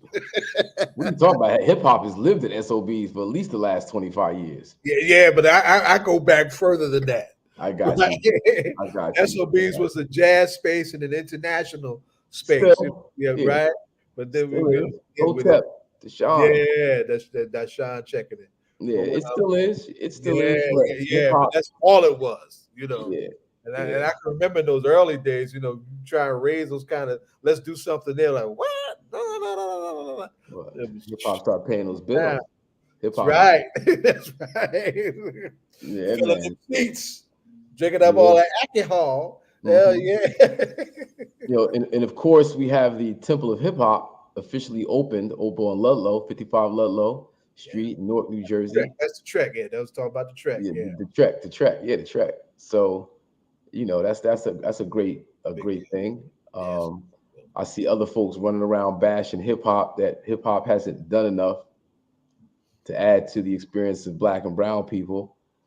And I fail to push back on that because they confuse the rap music business with hip hop. And it's like, if you really look closely, hip hop has been doing some phenomenal things outside of the music space for a long time. So, yeah, man. Trying to keep it. So Hack, let me ask you a question, man. Well, two, but I really want to ask you about. Well, let me ask you this one, and I'll talk to one I really want to talk about. But what do you think about this brother D1, man? All the pushback he's pushing now on particularly, conversation you've been having forever. You know what I mean? And now he seemed to be getting traction and people, coming back at him and having conversations where he's been talking about all the negativity in the hip hop music. Yeah, I mean, it's conversations I've been having for a long time. It's funny. I wrote the foreword to a book called Willie Lynch's Newest Slave, The Hip Hop Nation. Wow. Penned by my brother Philip Muhammad from the Nation of Islam. And he actually put me on the D1. This was 2009, 2010. Okay. He put me on the D1. And I saw what the movement was and loved it and appreciated it. And, he's taken his own personal journey to all types of heights as an educator, as an activist, being instrumental in, like I said, hip hop outside of the music business. And he's a rapper. He got bars. He's a conscious rapper, but he's active. He does things. He's an organizer. He's an educator. He's really giving himself to his people in a real way. So when he said what he said on Sway, it wasn't out of character. I expected that from him because that's kind of his walk. But people don't like the truth, man. You know, it's easier. Louisiana too. Yeah, I really. Louisiana, New Orleans. You know, New Orleans is hard body karate. That's like, oh my you know, God, is hood, is extra with the hoodness. Mhm. So, you know, to be able to survive that and prosper and do his things, you know, you got to salute that, and you should have an ear to hear what the brother's saying. And he didn't attack anybody. He didn't he talk to him with love in his heart. He poured the love out, but he kept it real and was like, I'm disappointed when you got brothers of this stature, you know, experiencing this level of success who continue the same negative messaging. Like, you got to understand you're being used, Mm-hmm. you know, to paint our people, excuse me, in a negative light. And so when the extermination comes, it makes sense because they're animals, they're savages. You got to watch when people are calling, you know, your people animals and savages. What they're doing is setting you up for the extermination. Damn right. And we see what's going on in Palestine right now. Exactly what's happening. That's A lot right. if they'll do it to them, Mm-hmm. they'll do it to you. That's right. What's going to stop that? That's right. In a big part of the tilling of the soil, like we said, getting the soil ready to plant those types of seeds, has been the rap music business turning us into animals, you know. And he called folk jokers out on it, you know. It's like, you know, and I think Rick Ross is super talented, super talented. I think Jim Jones, super talented. Meek Mill, super talented. Jim Jones came out to 24 Hours Apiece last year, you know, did an amazing set. However, not just Jim Jones, but all artists. Right. He could have been projecting a different message at 24 Hours Apiece. Peace, love, unity, safely, having fun. There you go. Right. That's the message. And when that's the message, or should be the message, and you hear, I put my gun in your mouth and blow your head off and put it, and I'm taking, it'd be like, yo, man, come on. Like, we want to create a space that pushes peace, love, unity, safely, having fun. And you know, it's a hard, you try to create a bridge because you don't want to preach to the choir. You want to reach the people that need the message. So you got to provide artists that resonates with them. But then we need those artists to understand their responsibility as thought leaders, you know, and adapt the message to uplift our people, not to keep putting our people down, which sets the trend that's what we're doing. And that's why. That's right. Mm-hmm. Yeah. So, you know, I'm glad the brother, you know, he went out there and he made his statement. You know, I hope that Rick Ross, Meek Mill, and Jim Jones, again, all three brothers who are very talented, extremely talented, and who have done things for the community. So we don't want to make it seem like, you know, they don't care. Right. But when you hear the soundtrack to destruction, the soundtrack to murder, the soundtrack to, you're like, come on, man, let's change the vibe, change the vibration so the people tuned in can change their vibration. Right. Mm-hmm. Yeah. So what, and you on point in terms of all that you say. How you know, what I heard him say recently, somebody, you know, tagged me, and so D1 said, you know, he was thanking the brother from Philly for reaching back out to him, you know, and you know, but what he said is that, you know, he said, look, man, he said, let's keep it real. At the end of the day, you know, you talking about prison reform on this end, but then you talking about murder and destruction on this end. And we've got to be able to find this medium, but there's no medium in that, right? Because one is going to lead to the other, right? And we've got to find a way to have that conversation. So I don't know if you heard this one though. So Dr. Umar Johnson said this week, you know, he said the question is not, you heard him, right? So he said the question is not being asked, you know, by nobody really is, he said, everybody's talking about hip hop at 50, right? He said, that's right and exact. But he said, what about talking about what is the progress that we made? And then what is the depredation that we had? What is the damage that we cause? So on one level, we've done this, but on the other level, we've done this, right? And so we're 50. So do the people who are now in their 50s who grew up in this 30 years, 50 years ago, how do they now begin to make some progress and begin to turn some of that deprivation back? How do they do that? I heard Umar's statement, and I didn't get that take from it. Right. And I also heard him a few weeks ago. He was peace, peace. Peace, Larry. Hamm. Salute. So he was challenging folks to a debate. And he, I'll debate anybody from the hip hop community you want to debate me. I'll debate who, and he started naming names. And then you got the KRS One. I'll debate KRS One. I'll debate KRS One. So I'm like, okay, somebody's trolling hip hop. Somebody's trolling hip hop. Somebody's trying to pick a fight because they need attention. In this world that we're in, everybody thrives off of attention. So you pick topics that you can insert yourself into and grab attention from it, likes, right? So then I heard these other comments where he was talking about hip hop not built. Where's the supermarkets? Where's the schools? Where's the hospitals? All right, so we first have to distinguish hip hop culture from the rap music business. That's right.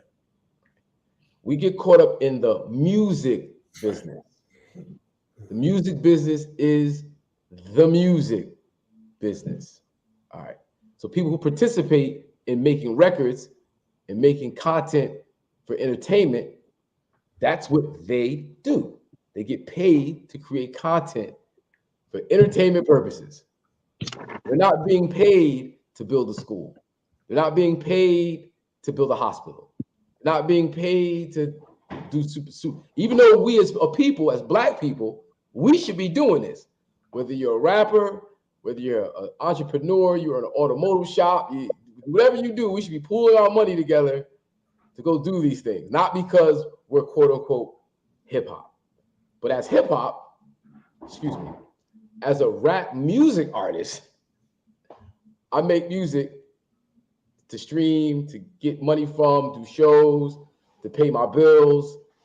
That's why I do what I do in terms of being an artist. Now I'm an activist, I'm conscious, so I do all these other things because I understand my responsibility as a human being, as a Black man, and as a hip hopper, which is separate from rap music artists. I'm hip hop, right? Okay. So when I look at hip hop culture, right, and I look at all of the brilliant entrepreneurial minds that have been born because of our culture that didn't exist in the 70s, didn't exist in the 80s. We get to the 90s and 2000s, we have a lane that we've created in industry, in the music industry, the entertainment industry, where we have people who are billionaires. These billionaires have owned companies that hire thousands of people. Mm-hmm. One of my close friends does a lot of work for one of these billionaires who I'm very critical of, or have been over the years, very critical of this particular individual, critical of this individual. But my boy, my guy, is telling me how his wife got sickle cell. And thank God I got this insurance policy because of my work with this guy. And it hit me, bow, whoa. He's got this company, that, all these people that he employs that have benefits, health benefits. You know how important health benefits are in your life when you're in your 50s, yo. Oh, yeah, absolutely. If we had somebody who was creating the resources where we can get the top tier health insurance, that's huge. Okay, that's just that. My brother KRS-One, he just launched the Temple of Hip Hop in Newark, New Jersey, at the Track Center, a school, training ground for educators to come hip hop. That's that. Martha Diaz, who's been doing hip hop ed for the last 25 years, has organized a network of educators all across the country, college level, all the way down to the elementary level, who have curriculums born out of the hip hop culture experience. Got people graduating with degrees, had a minor in hip hop, some type of hip hop studies. That's huge. That's huge. So when Umar says that hip hop hasn't done, we got the Universal Hip Hop Museum being open in the Bronx. That's a real structure, multi-story. What's going to be I don't know how, it's a big skyscraper, but the bottom 3 levels are going to be the museum. Yeah. And they're going to be doing classes out of there, of course, art exhibits and the museum pieces. And they have the hip hop science project that's run through the Universal Hip Hop Museum, reaching kids all across the country, using hip hop as a way to engage young folks with science. I got my brother Gabriel Ashrul Ben, Dr. Gabriel Ashrul Ben, who created a curriculum ed lyrics, hip hop educational literacy program, help touching kids and young folks in DC. It's hip hop. It's not the rap music business though. We lose focus, we lose sight. And I gotta say so. Dr. Umar, right? Dr. Umar Johnson, doctor? Yeah. Okay, I'll make sure. Went on a campaign, if I'm not mistaken, GoFundMe, where he raised hundreds of thousands of dollars specifically to open a school. Where's the school? People like, you buy my record, you buying to hear me rap. You put up a GoFundMe specifically to raise money for a school. Where's the school?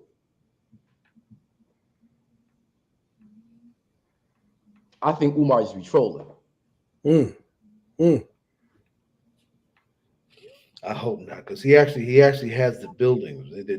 There's been work on those buildings in Delaware, and I hope it comes through, because it's put up or shut up. I mean, I know KRS-One got with Mayor Ras Baraka, and a year and a half later, we was opening up the Trek Center as the Temple of Hip Hop, School for Hip Hop Studies. That's right. All right, so I mean, how difficult is it? If that's what if you're intentional about it, I know educators, the building, we're gonna open up space in my basement. We're gonna get this civic center over here. I'm gonna be doing I'm gonna have the school. Where's the class? Show me the classes. Where's the classes? Show me this. Show it to me. It's been years now. I've not seen him teach one class yet.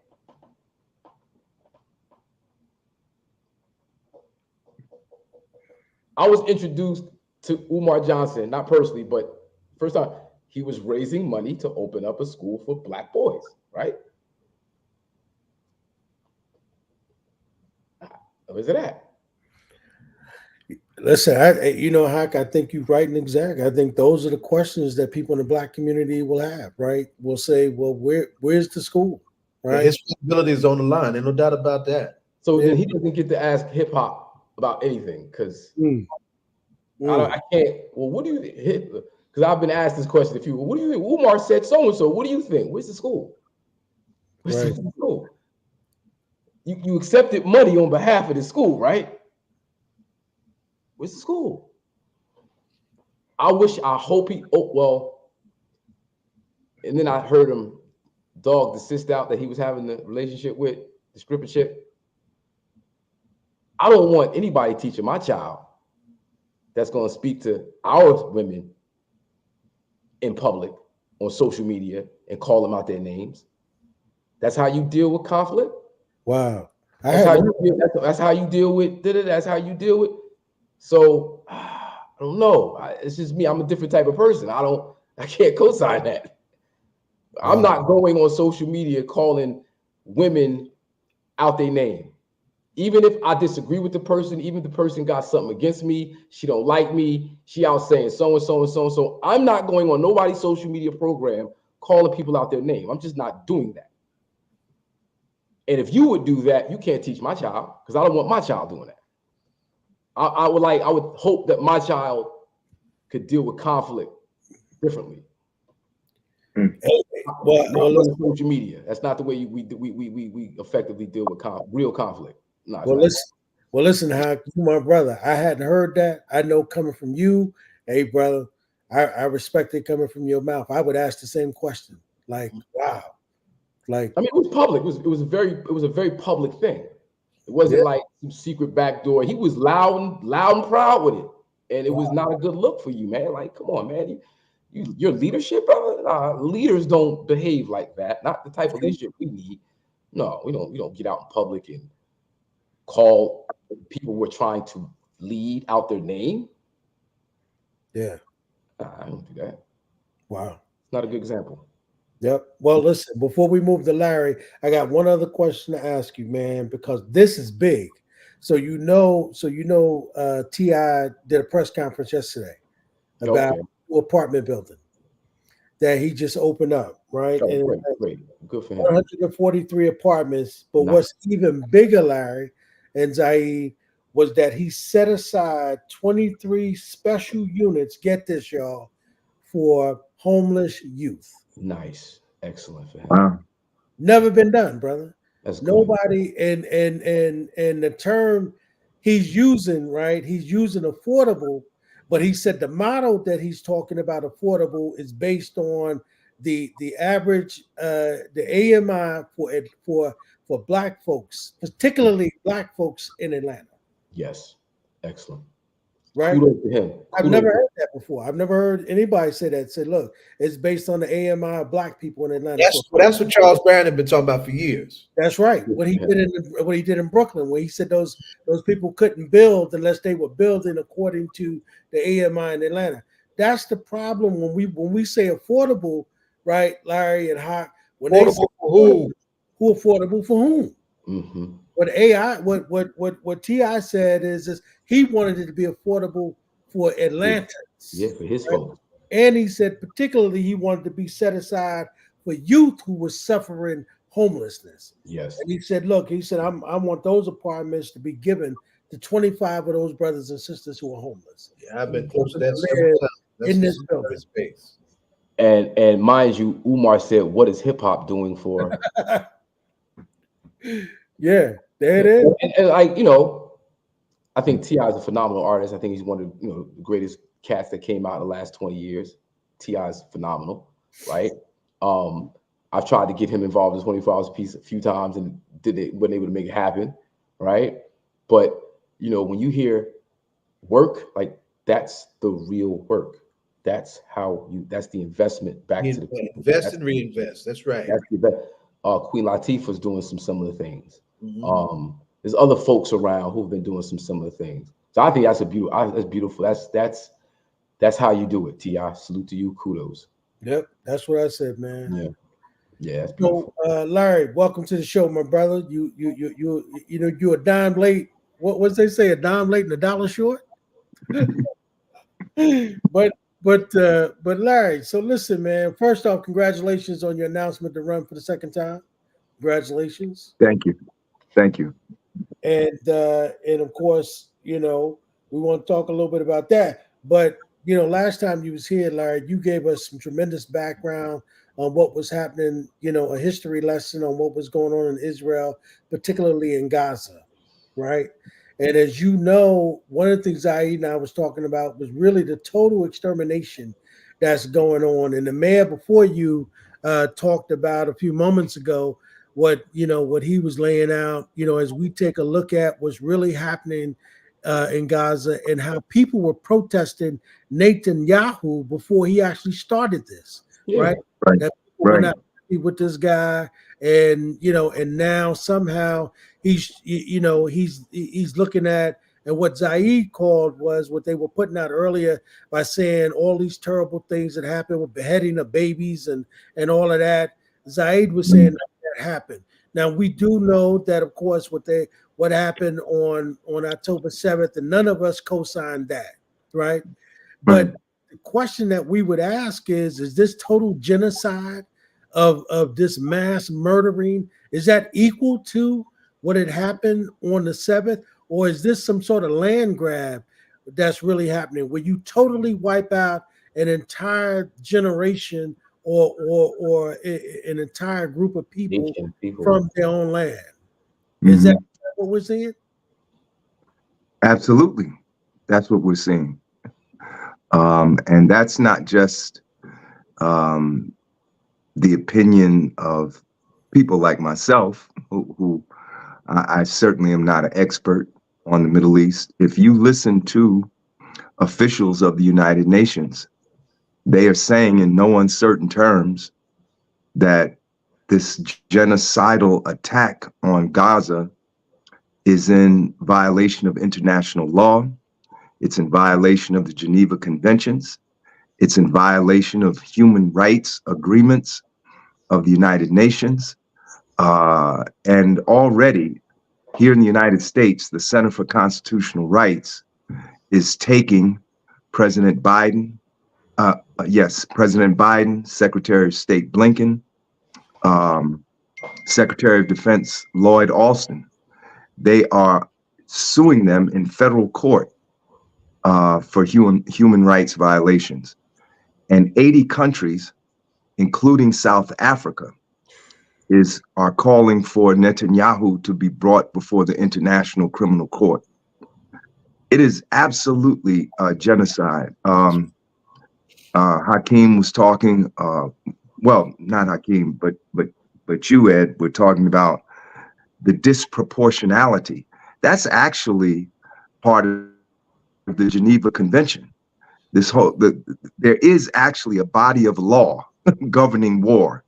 I know that might be hard for some people to grasp, Right. but even in war, there are things that combatants are not supposed to do. Right, there are rules of war, and more than rules. Rules is kind of popular. There are laws of war. What you're supposed to attack, what you're not supposed to attack. And so one of the questions here is disproportionality. 1,200 Israelis were killed. But, you know, before I go into all of that, I think it's very important as to what is the premise that we're starting with. And I think that too many people have accepted the premise of the narrative from our own government and even from the apartheid regime of Israel. The premise that they start with is that a great wrong was committed on October 7th. That's right. We can't start with October 7th. You have to start. We could choose several places, but one logical place, one starting point that would be recognized in the courtroom would be 1948. That's right. When the Israelis, when the Palestinians were displaced by the Israelis at that time.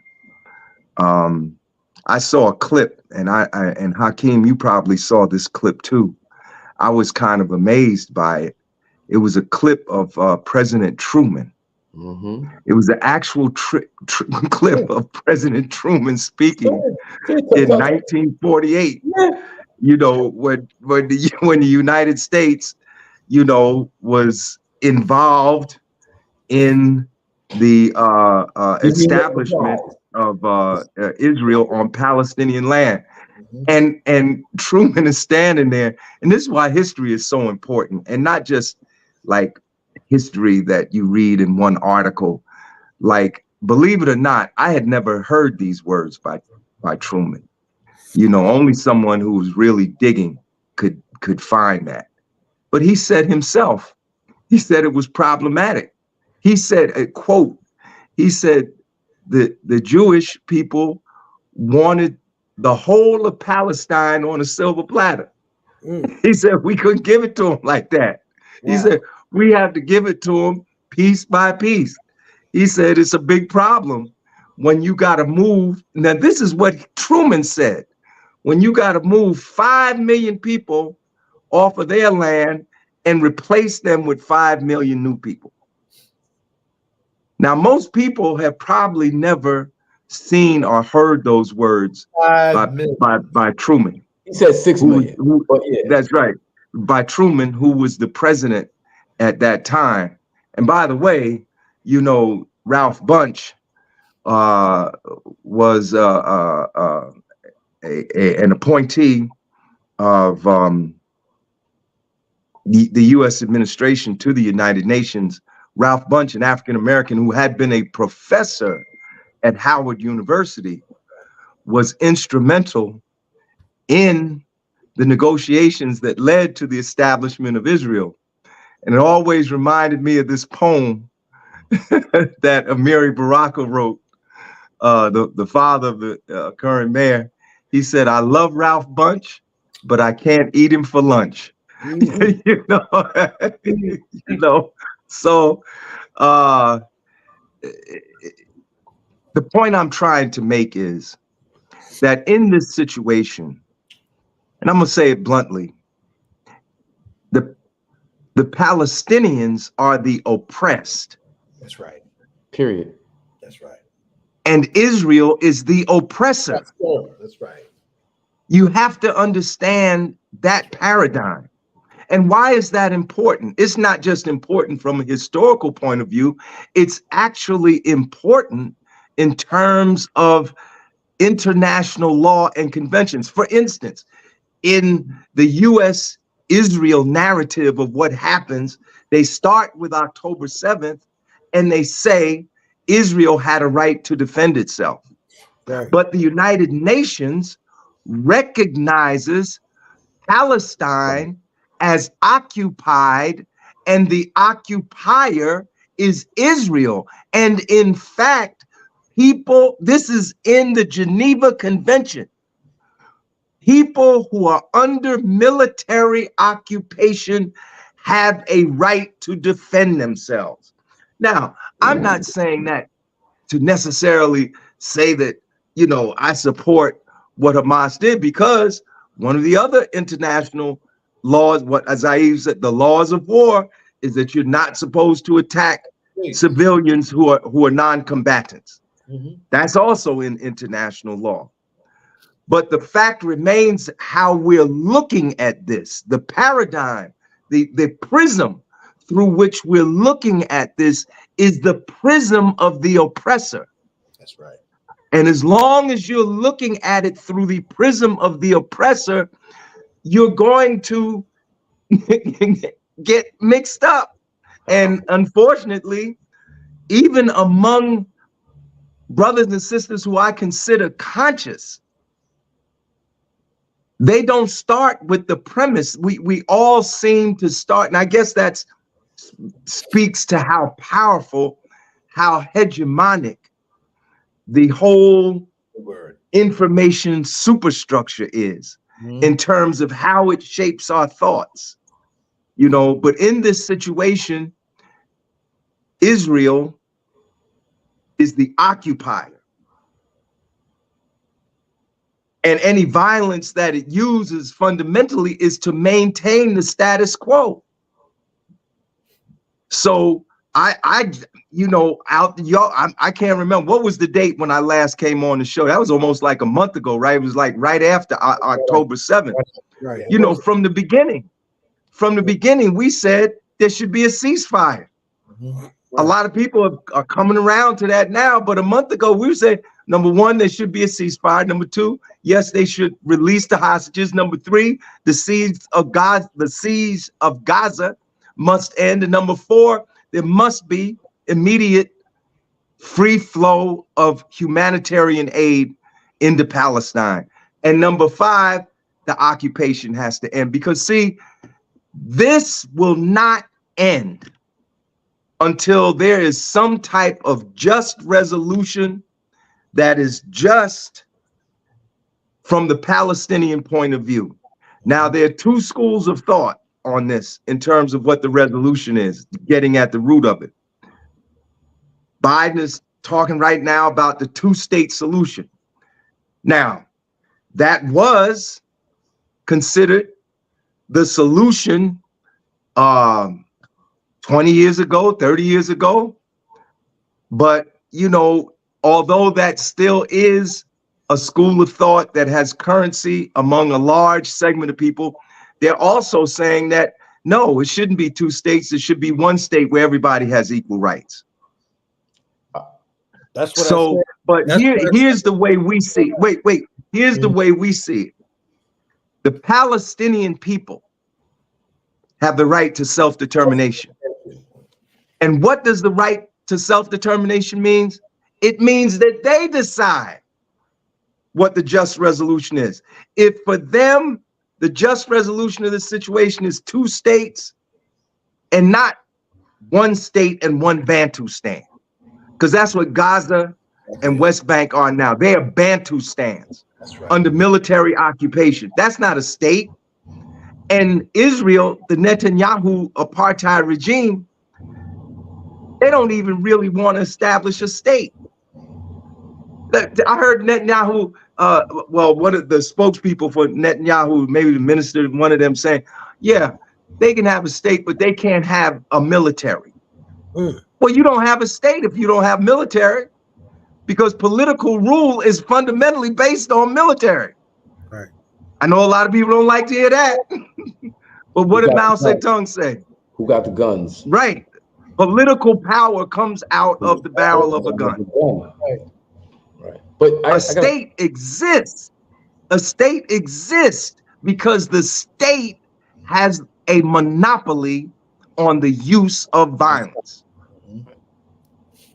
That's what the basis of state power is. But I don't want to get hung up on that. The point I'm trying to make is, if the Palestinian people decide that they want a state, it must be a viable state with all the institutions, all the infrastructure, everything necessary to make it a real state and not some kind of sham arrangement. I'm sorry for going on like that. That's right. That's not a colony. Absolutely. Yeah, so there's a few things, right?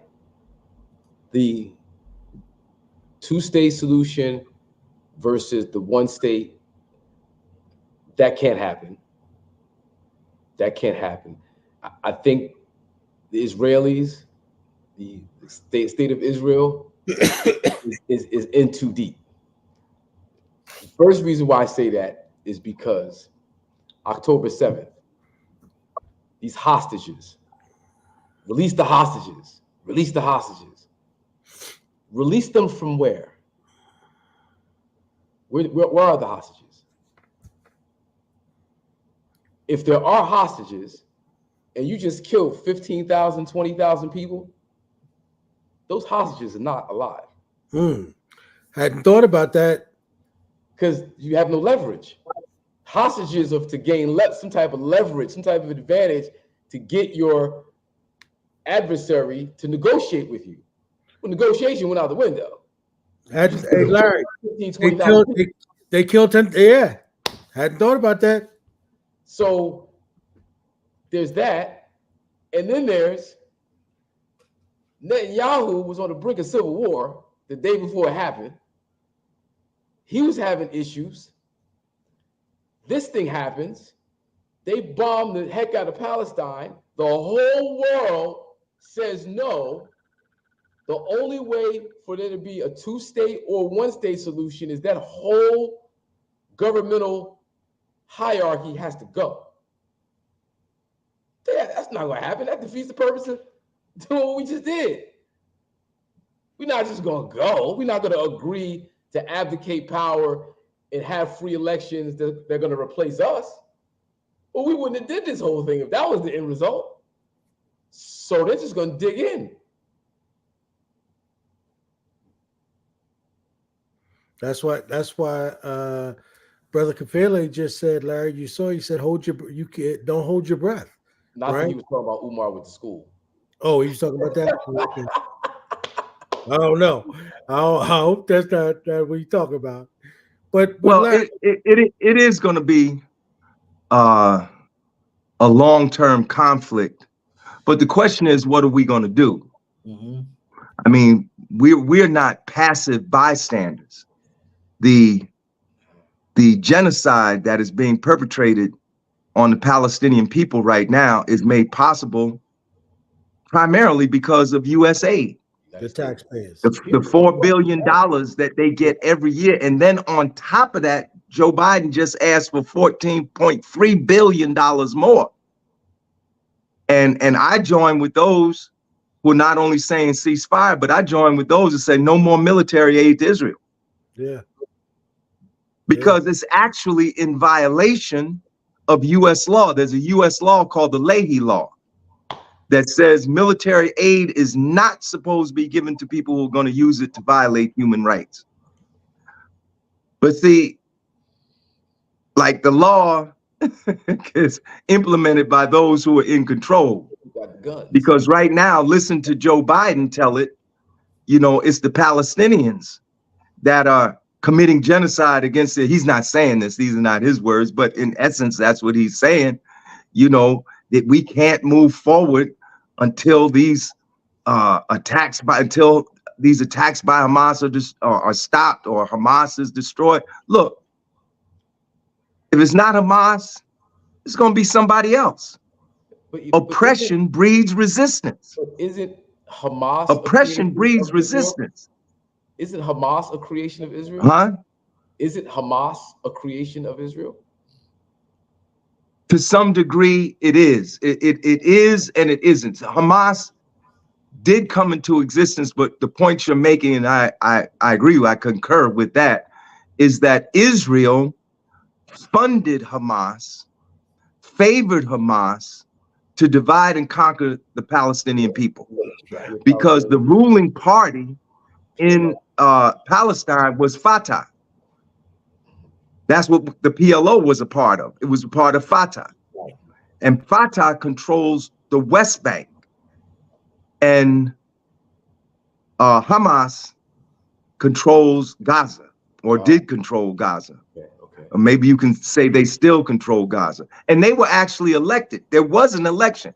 Now there hasn't been an election in 7 years, but there was an election. And the Palestinian people in Gaza did elect Hamas, and Netanyahu and his regime favored that. They said they gave money. They gave money to Hamas,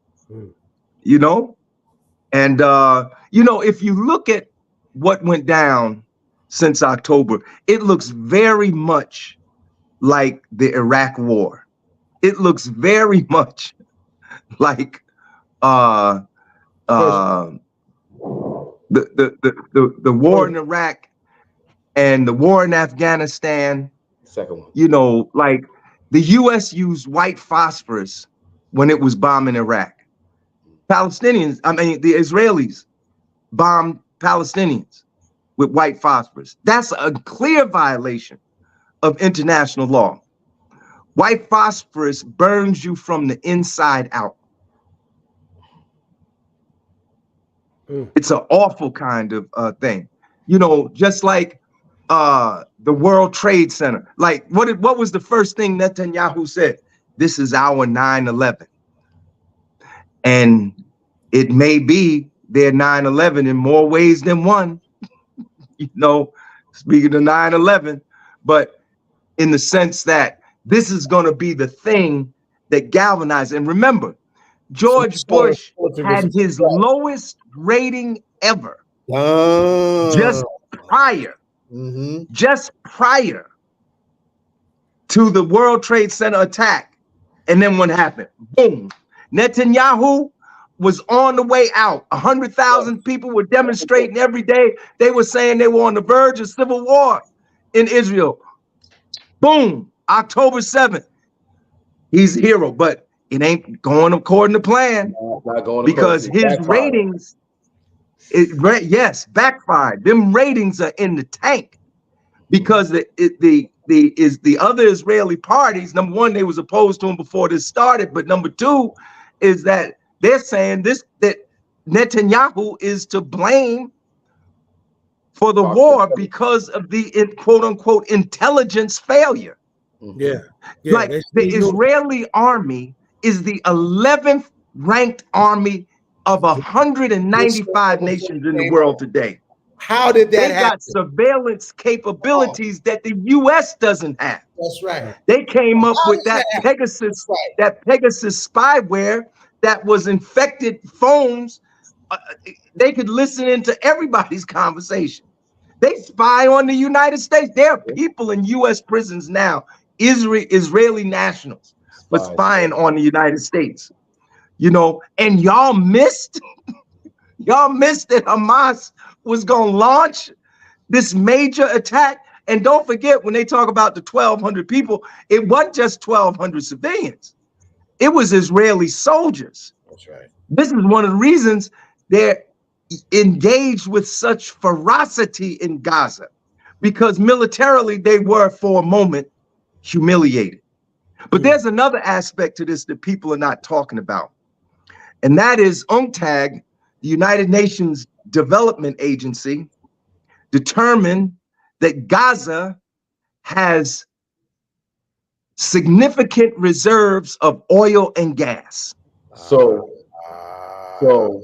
that's what the thing is really about. It's about is 1/1 trillion square cubic feet. There you go. There you go. And there's a construction project to create another canal. It's called the Ben Gurion Canal. So they're not gonna have to depend on Egypt and the Suez. Well, something like Manifest Destiny. Now, and listen, once they get once they get that canal off, Egypt's in trouble. it's the Ben Gurion Canal, and guess where it has to go through? Gaza. It's just like Hakeem said. On one side, on the Sinai side, there's the Suez Canal, and they want to put on the other side. I can't remember the name of the lake, but it's like on the Saudi, the side of Israel Palestine. On the other side, that's where they want to put the Ben Gurion Canal, and that right now the Suez Canal is a multi-trillion-dollar profit-making enterprise for Egypt.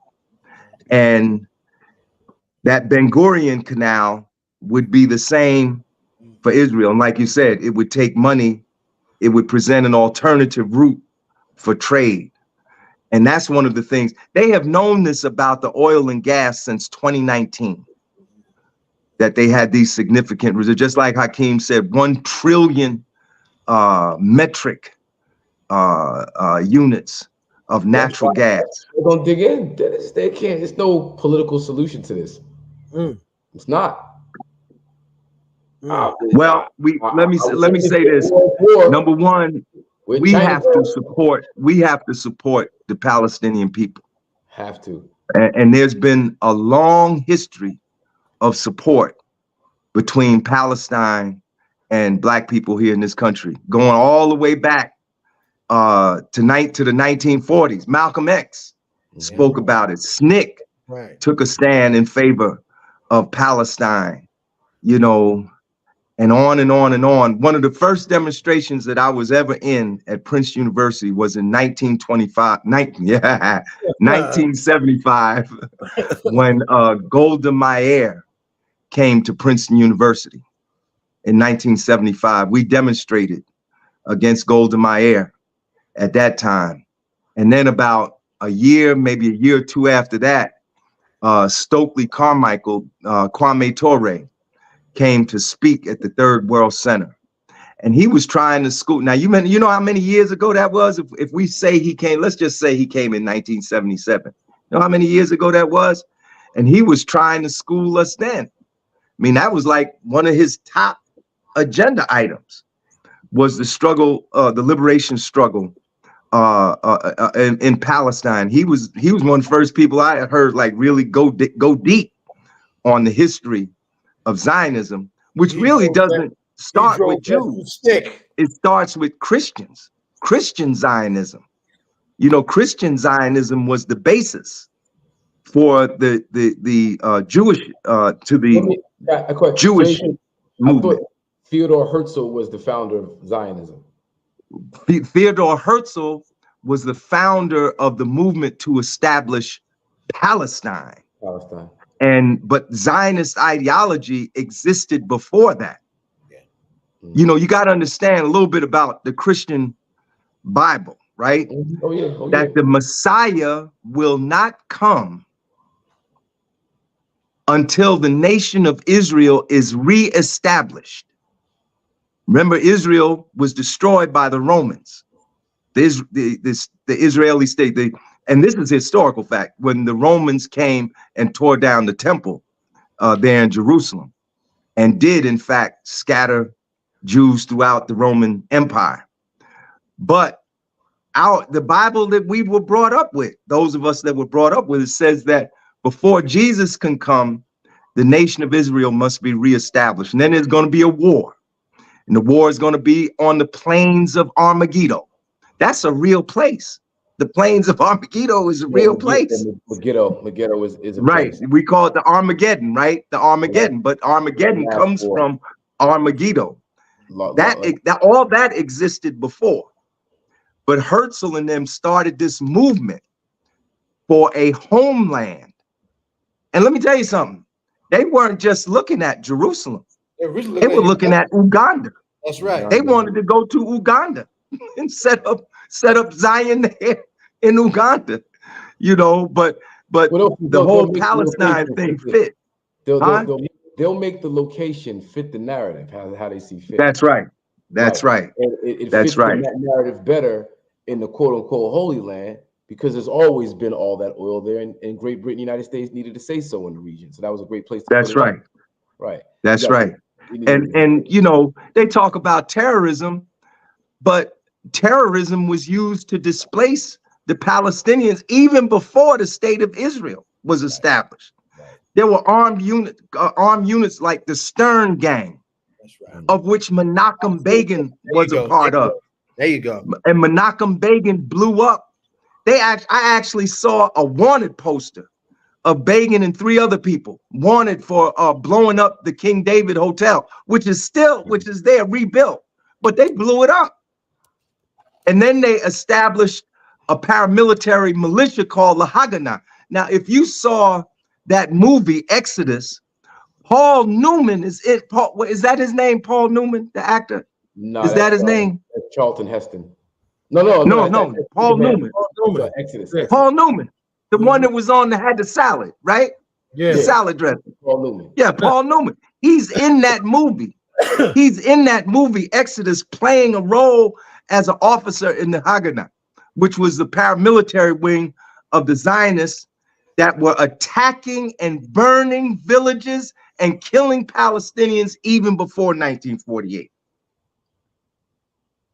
It's a hard thing to grasp because, like, for me, you know, somewhat, I couldn't say I was raised in the church, but I went to church. I learned that much, the chosen people and all of that. And you like locked in, man. You see that movie Moses with Charlton Heston in there, like you see all the miracles and everything. But you know what's interesting?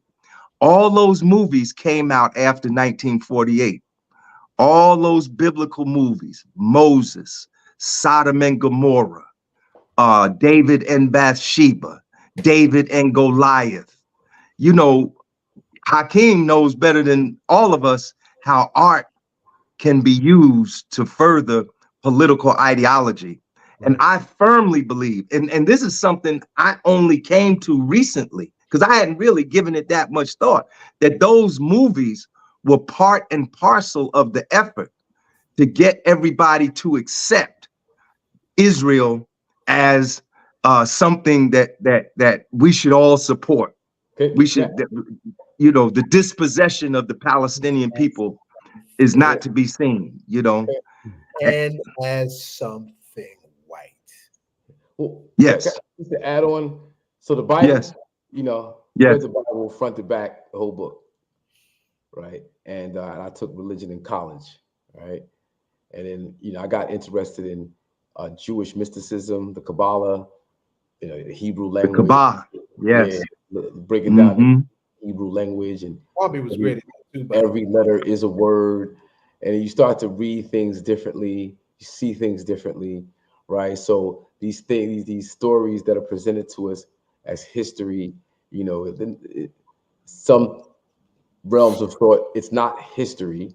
They represent ideals, or they represent aspects of us, right? It's the internal, it's the heaven and the duality of as above, so below, right? So yes, you have the sun and the 12, you have Jacob and the 12 sons of Israel. You got the sun and the 12 astrological chambers. You got Jesus and the 12 disciples. You have the pineal gland and the 12 major parts of the brain, right? So these things correspond to spiritual happenings within us that people have taken and made them a historical fact and then lead us around, and we get lost in it, right? So the Holy Land is actually in your head, right? The restoration of Israel is supposed to be you as a human being attaining a certain level of consciousness, which then opens the Christhood within all of us. So these are spiritual happenings that are supposed to take place within us, but we get trapped outside of ourselves, and we look at it as history, and we're expecting it's the Holy Land, Jesus, and the Israel, the coming back, and it's like, nah, it's all a trick. So as much as the Bible is presented to us as prophecy, it's really a program. That's right. That's right. Hollywood are the magicians using Hollywood to captivate us, to manifest this program. Right. Now remember, Netanyahu, a group of people who have power in Hollywood. Right. Yeah, Netanyahu gave a speech. Netanyahu gave a speech this week, right? Or last week. Netanyahu gave a speech, and he's a press conference, and he said, "Remember what Amalek did to you." Yeah, I heard that. Now, if you know the Old Testament, Amalek was the king of the Amalekites, and you know, in the Old Testament, in what is it called, Exodus, Moses couldn't cross over Jordan. Joshua had to take them over Jordan into the land of Canaan, which they say was promised in the Bible. It says was promised to them. But in the book of Samuel, there's a war with the Amalekites, and God tells the Hebrews to kill the Amalekites, to kill the men, to kill the women, to kill the children, to kill their cattle, to kill their sheep, and not to take the spoil. Yep, that's the Midianites. The Numbers chapter 31, verse 13 on. It's Moses talking to Eleazar the priest. And Eleazar comes back from battle and tells him, you know, did you spare any of the? You know, we spared it. No, you go kill all the men, kill all the women, all the women that have known men by lying with them, kill them. The virgins for yourself, and bring me back the spoils. Right. Well, they were punished because they didn't kill all the Midian, and they took the spoil, and Israel was punished. But if you go to Samuel, I think it's like chapter 15 or something like that, they talk there of the Amalekites, because Netanyahu made specific reference to Amalek. He says, remember what Amalek did to you. But all of that, I mean, I'm not saying all that to get into some kind of theology. I'm just saying that to say that this is the talk of genocide. That's right. This is the talk of genocide. When people begin to use religious people, and what out of people, right, that's what they used to use back then. Right. When you start calling other people animals, you call them demonic, you call them less than human. That's the setup right there. You know, that's why you saw that movie Hotel Rwanda. You know, the one tribe was going to kill the other. What were the people the guy on the radio was saying? They're cockroaches. Kill them all. And how many did they kill? Wasn't it like 100,000 people? Was some fantastic number? I couldn't, you know, wrap my head around it. Crazy. But this is a serious situation. We should support the struggle of the Palestinian people. We should oppose the genocide. We should call for the ceasefire. We should call for humanitarian aid, but we should call for a just solution, because there's not going to be peace there. Can you imagine those children that do survive, what they're going to be like? Mm-hmm. They creating a whole nother generation of people who are going to fight and who are probably going to want to do back to them what was done to them. Sad. It's very sad. You know, it's sad to see genocide. You know, when I was a student in high school, I was like, well, how could Hitler come to power? If he was so terrible, how could somebody come to power like that? But now we see it. We see it. We see it here in this country. We see it over there in Israel, Palestine. We see it. We see how it happens. You know, I mean, we got a right-wing movement here. Netanyahu is the Trump of Israel. Yeah. That guy Bolsonaro was the Trump. In fact, they called him the Trump of the tropics. That's right. That was Bolsonaro's nickname, right. the Trump of the tropics. And these people are springing up. These fascist people are springing up all around the world, you know. And you know, everybody should check out Project 2025. Check it out. It's real. That's Trump's blueprint for what they're going to do with the government if they come back to power. You could read it. Yeah. In fact, there was an article on it in the New York Times yesterday. Project 2025. They already have lists of 50,000 people that they're going to hire if Trump gets reelected in all areas of the United States government. You hear Trump. I mean, I've never heard anything like this. Somebody going to stand outside of the press conference talking about he going to lock up all the prosecutors. He going to lock up Biden. He going to lock this up. That's the talk of dictatorship. But the sad part is that they have the power. They're moving toward the power to actually make it happen. I mean, look at this. He don't even go to the debates. That's his lock is so solid on the Republican Party. He ain't even got a debate. He's gonna be the nominee. Yeah.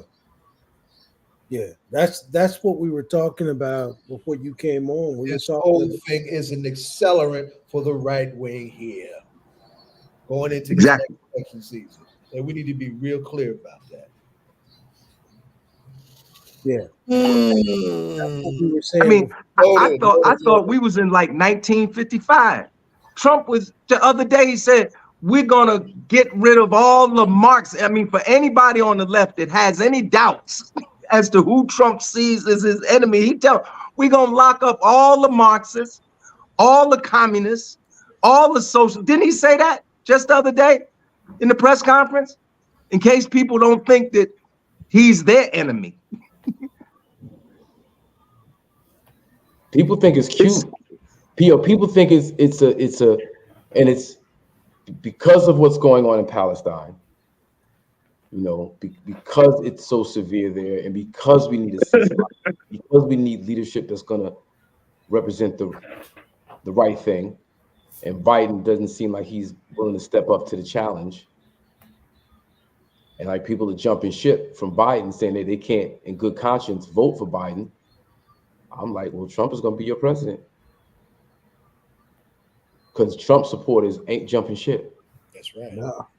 And if you think that Trump is not gonna, his base is evangelicals, Christian Zionists, so he gonna go harder.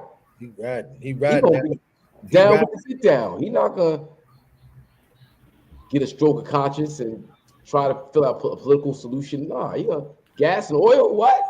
Where's my cut? Cut me in. What I get? That's what I get. Can you offer me more? No. Oh well.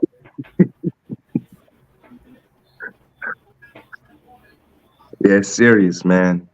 It's very serious. But we can't be disorganized by fear. We can't be disorganized by alienation. We can't be disorganized by apathy. You know, but remember, part of this warfare is psychological. Absolutely. It's psychological warfare that's going on here. And a lot of us get beat before we even get to the starting line. We beat already. Some of us don't even think we should fight.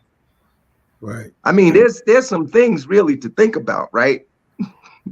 But I won't go into them here. But, you know, some of us don't want to fight. Some of us love the oppressor. We love him.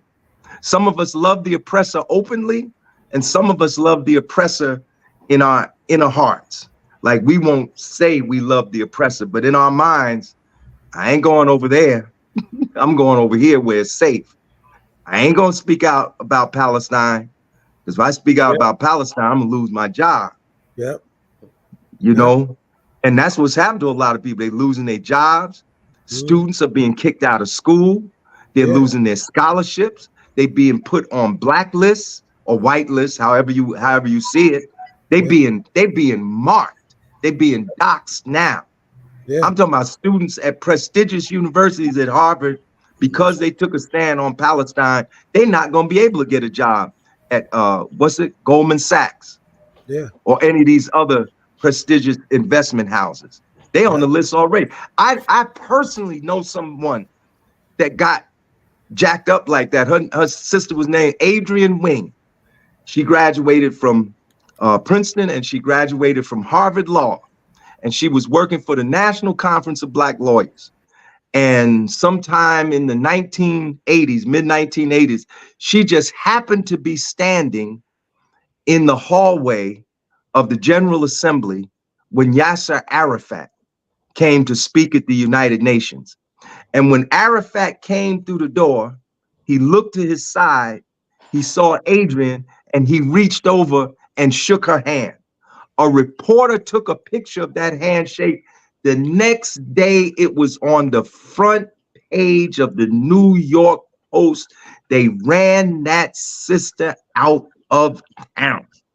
She had to move all the way out to the Midwest.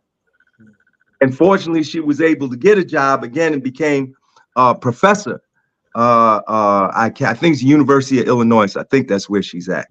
But, you know, this is some kind of McCarthyism. How is it that 25 states have laws against boycotting Israel? Like, we could boycott something here in the U.S., but we can't boycott Israel? Do you know that they make state employees sign loyalty oaths? You hear what I'm saying? That they will not defame the name of Israel. 25 states have this. How is that possible? You know, and why is it that we stand for that? You know, but I think a shift is taking place. I've never seen the kind of support for the Palestinian struggle that we have seen. Millions of people. It's just like George Floyd. That's It's right. more than George Floyd. Millions of people all around the world are demonstrating. Multiracial and intergenerational too. It's millions of Jews going ceasefire. Yes. Voices Yes. peace. Yes. Which is a beautiful Man, them Jews went to Grand Central Station and shut it down. They went to the Statue of Liberty and shut it down. They went inside Black Rock Investment Headquarters and shut it down. Yeah. I'm talking about. More power to them brothers and sisters.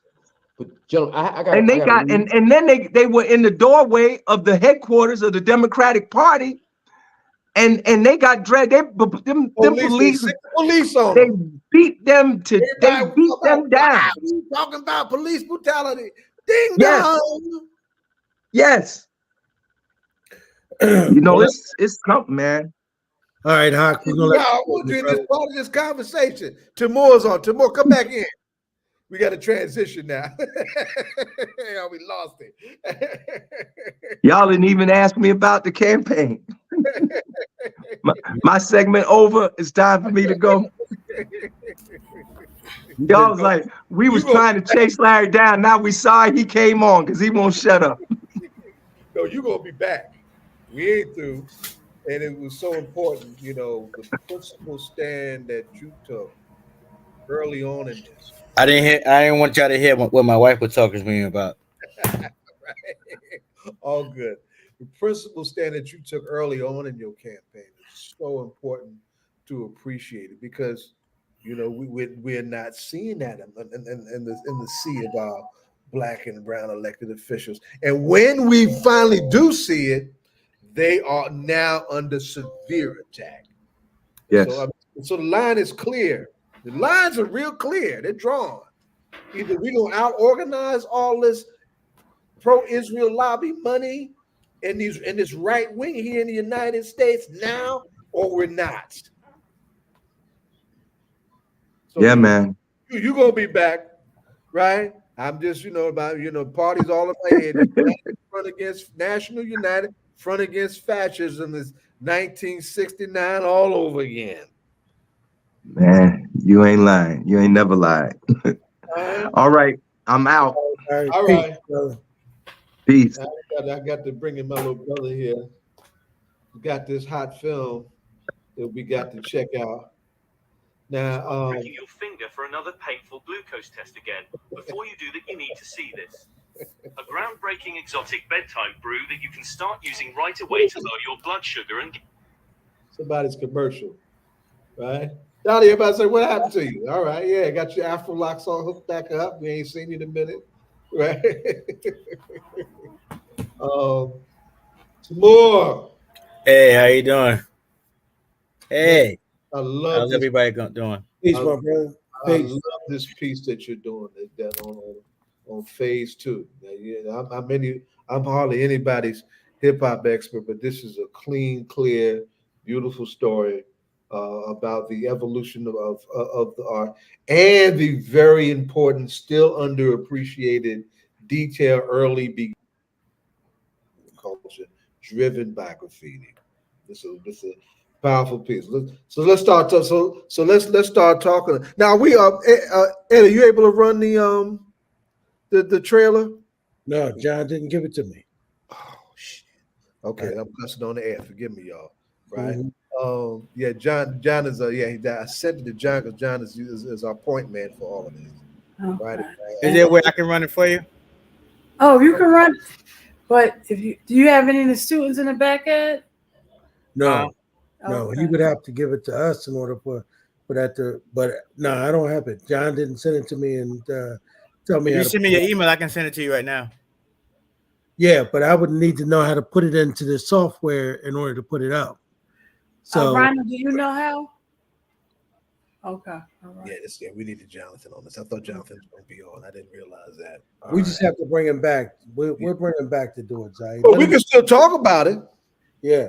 Now, can we do some old school, like you played on your thing and put the camera up and did? Can you do something like that? We can talk about. We can let him talk about phase two and what phase two represent and brought to the early days of hip hop and how that he was right there at that turning point of it being properly recognized. And Ryan, I know you want to jump all up in this, Ryan, right? But go ahead. So let's before it was actually phase two, there was a group called the Ebony Dukes from out of the Bronx. So phase two is basically somebody that came after the Ebony Dukes. It was started by two brothers. One brother was named Staff 161 and AJ 161, and they actually started tagging on the walls. A lot of people was tagging on that time, but they started tagging on the walls in the Bronx as a way of protesting. It actually was something that was actually pushed after the assassination of Martin Luther King in 1968, and that's when a lot of tagging was taking place because a lot of people, especially in the South Bronx, but all over the country, was actually hear that economically disenfranchised. That's a different timeline we talking about. Yeah. So you can't. 73.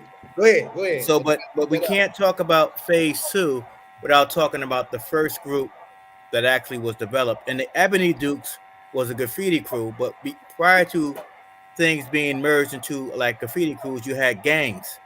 And so the Ebony Dukes was a gang of Staff 161's uncle, and he passed it down to his nephew. And his nephew actually liked the name, thought it was a great name to use, and he moved forward with it. So the Ebony Dukes were the first group that actually started tagging on the trains. There was no other crew, no other group that was tagging, and it was tagging as a means of protest. So a lot of the tags that were on the trains was in reference to revitalization of the community disenfranchisement, the whole idea of what we call racking or stealing cans and spray paint was a way of going against the establishment. So that's the first crew prior to any other crew that existed. in terms of graffiti, that was the first crew that was known for voicing their opinions on political opinions on the trains first and foremost. Um, quite quite in the beginning, it wasn't as stylized as it was now, but they would just do their lettering, do their tags, find the noted locations, and strategically find means of actually tagging on the trains before it became like an influx flux of everybody doing it. After that particular crew, then you had the person by the name of person that we know as Phase Two.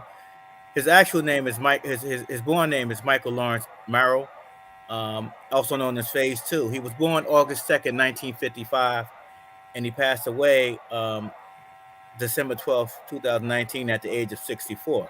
He shares a birthday with James Baldwin and Chokwe Lamar. So he was the one. He graduated. A lot of graffiti artists actually graduated, or actually went to the high school, DeWitt Clinton High School in the Bronx, and they were close down the street from 195th Street near Grand Concourse, near the Grand Concourse station.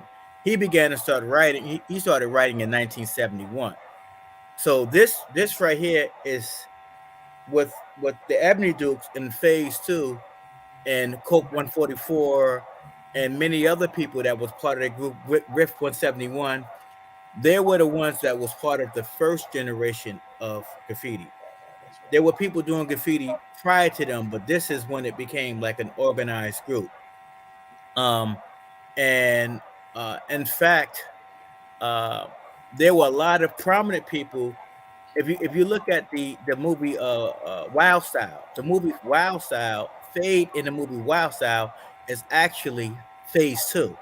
The character of what's the DJ name? Get his name with the glasses.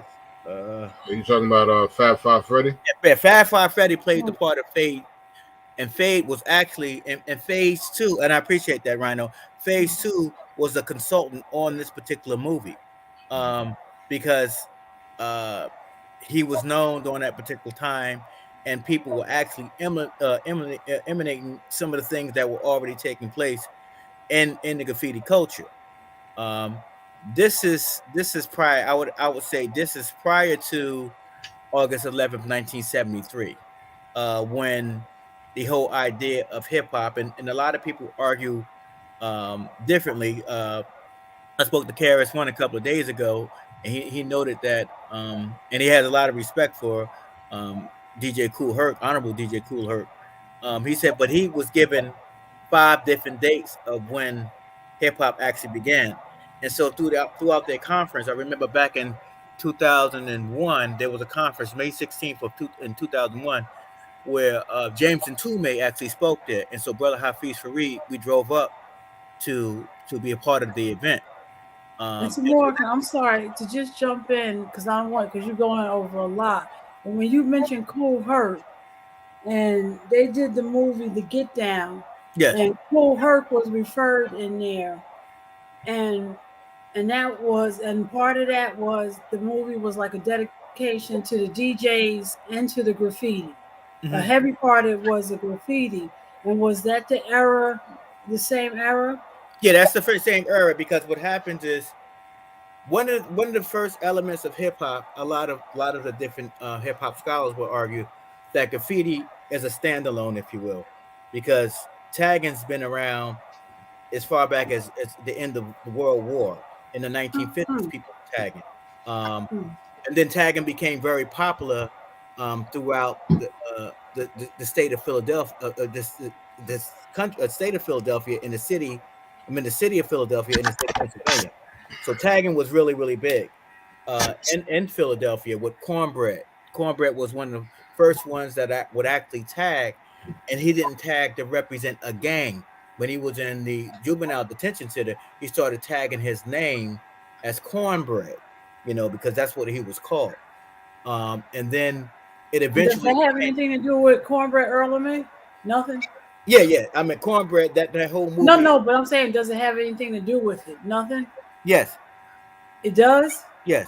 Oh wow. Okay. Yeah. Okay. So Cornbread was the person that was known for tagging. I'm sorry, Rhino. I'm learning. Yeah. So he was known for for tagging. First teaching, let him And teach. so a lot of the writers would come from different areas of the country, from California into Philadelphia, and from New York into Philadelphia, from New Jersey, because a lot of people have family members.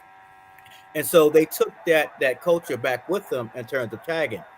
But Philadelphia is known as one of the first progenitors of tagging, but New York is known for having its style. Being able to develop the lettering, being able to hit the trains, and taking it a step further.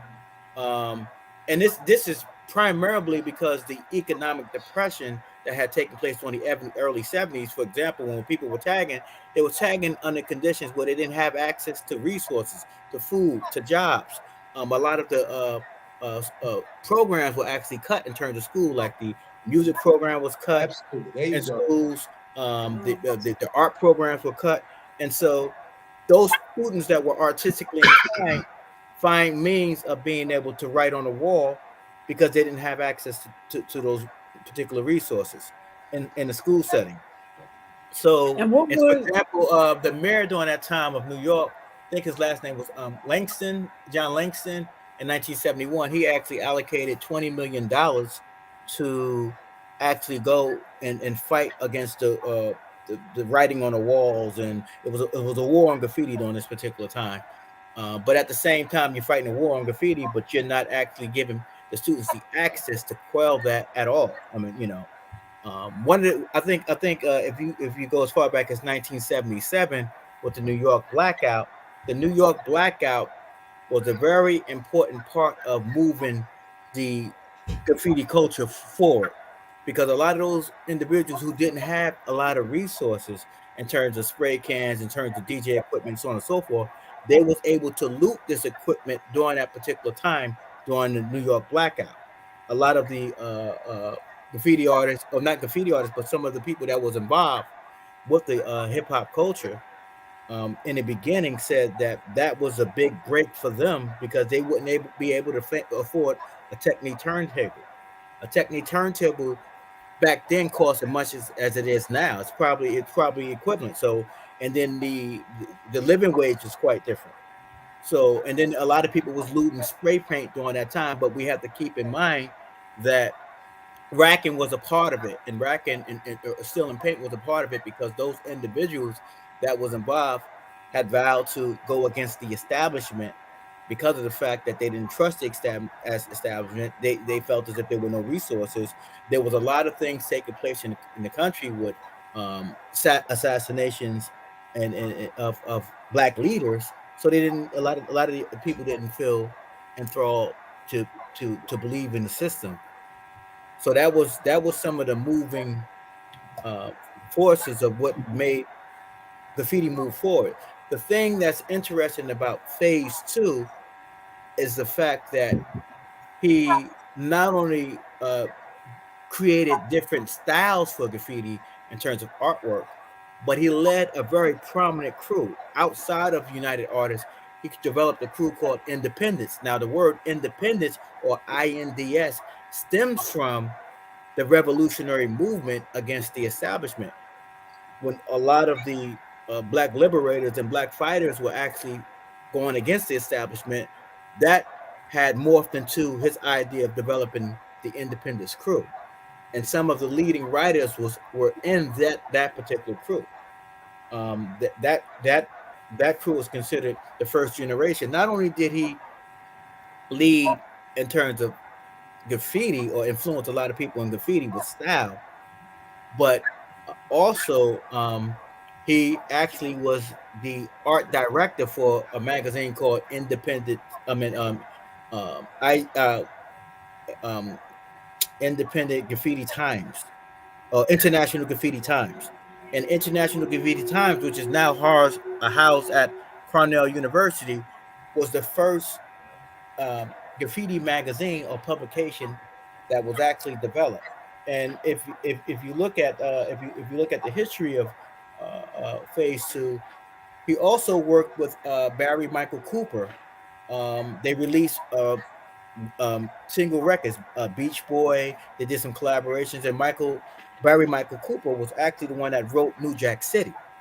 Grandmaster DXT. I was with him a couple of days ago at the Beast That Make Hip Hop.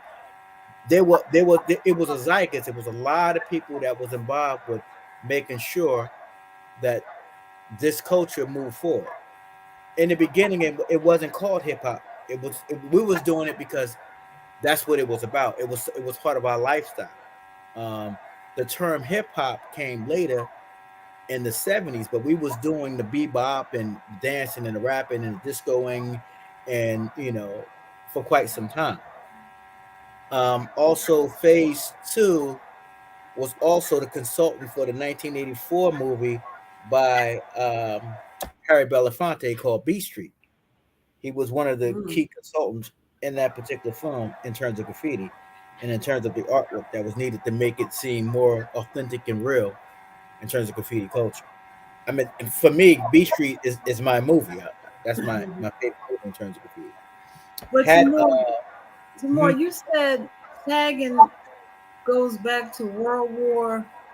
Did you mention earlier? World War II. See, the argument is that tagging goes as far back as World War II because during World War II, when they were dropping the bombs, a person that was dropping the bombs, he would write "Kilroy was here" before the bombs were dropped.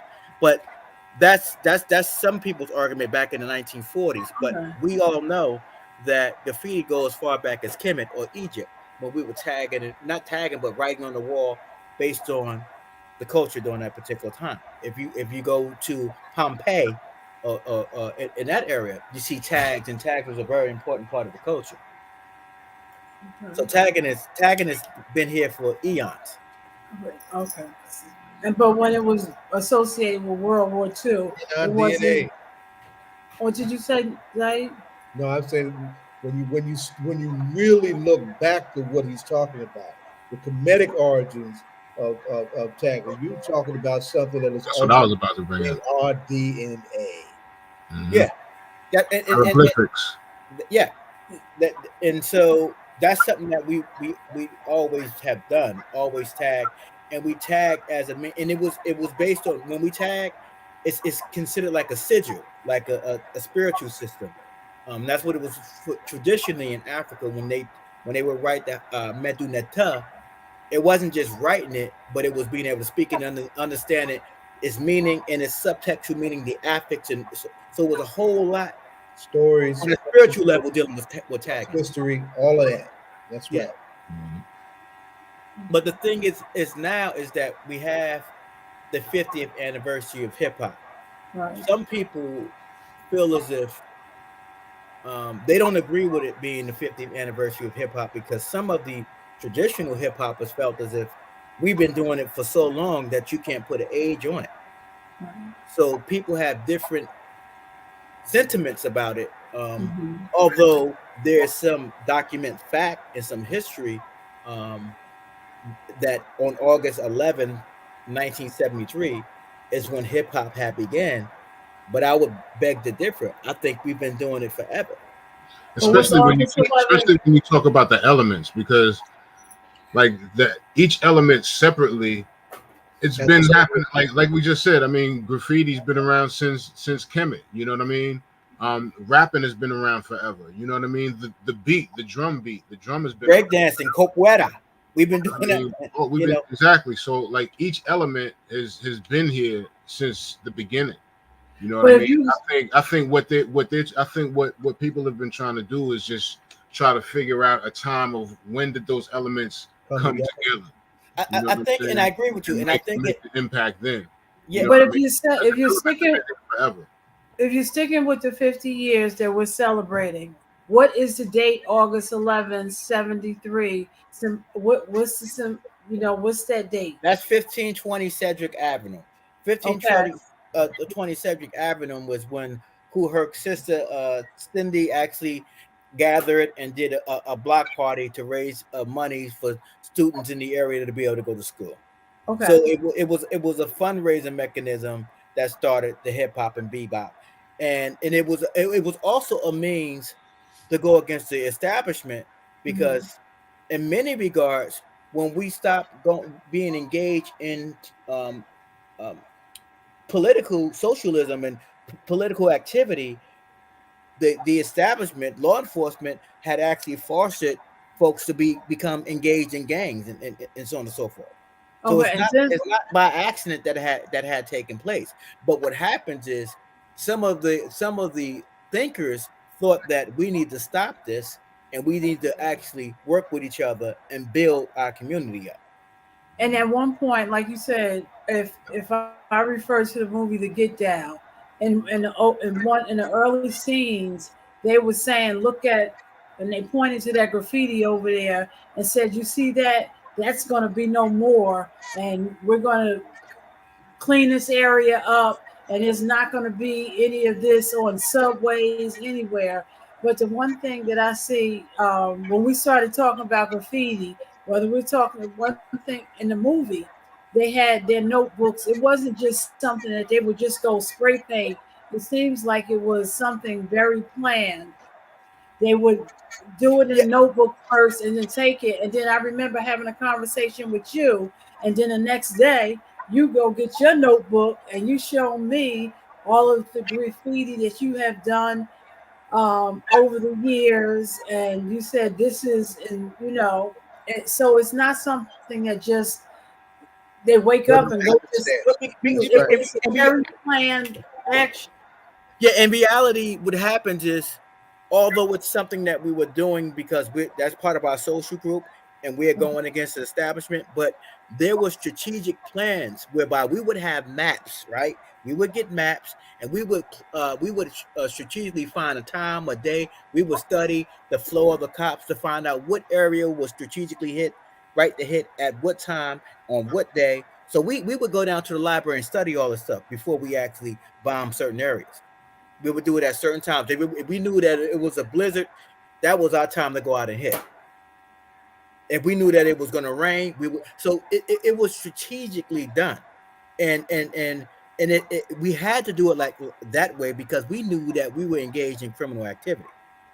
And then also your notebook. So your notebook, I don't know. The black book, yeah, the black Yeah, book is a very important part of the process. It's like 149th that in that area there was a writers bench. Every area, every city has a writers bench for writers. Downtown, our writers bench is downtown on Broad Market Street, whereby all the writers would come together after high school or after school, and we would get together and show our black books. We'll show our style, we'll show our lettering, we'll show our new tags. We'll talk about it. So different crews from Latin Americans to blacks to all over. We would be all downtown talking about certain areas that we would hit. We understood that there was rules to the game. We didn't go over their territory without permission. They didn't come over our territory without permission. So we had alliances with crews. So like if I was down with my crew, if I was down with LTD, if I was down with BNS, we would have affiliations so that we can go over to the other side and say, well, I'm here based on such and such. And then you would make mention of that name, like, all right, cool, you cool. If they come over here, it's the same difference because we was doing the same thing. That's what we was involved with, and we was doing it based on the traditions of the culture of graffiti. Because and even if you go back centuries, when the pharaohs depressed folks in the neighborhood or in the area, you will still have people going out to write to go against the establishment. When slaves were coming up from the south up north, a lot of them would tag and let the other slaves, whether it was a signal or what have you, to let the other slaves know how to go up north. So tagging is something that we've been doing for quite some time. Mic dropper, mic dropper. Listen, let me ask you this, right? When I'm talking to the studious expert Timur Davis, right? While he's dropping his film, right, and he's teaching his behind off, right? Are you doing some writing in to be a companion with this film? And what is going to be your first public moves with the film? Well, the first move I did was like when the film was done, I just put it on Instagram. In fact, I talked to brother Rhino about the film for quite some time. We ran some SEO on the film, which is search engine optimization. Within the first week or first 2 weeks, we got 60,000 views of that film. And where at on Instagram can it be found? Yeah, I can send you the link to it. It's like about 60,000 views. Or you just give me your Instagram page. No, just put it in the chat. Put it in the chat. Okay, great. I'll do it right now. Mm-hmm.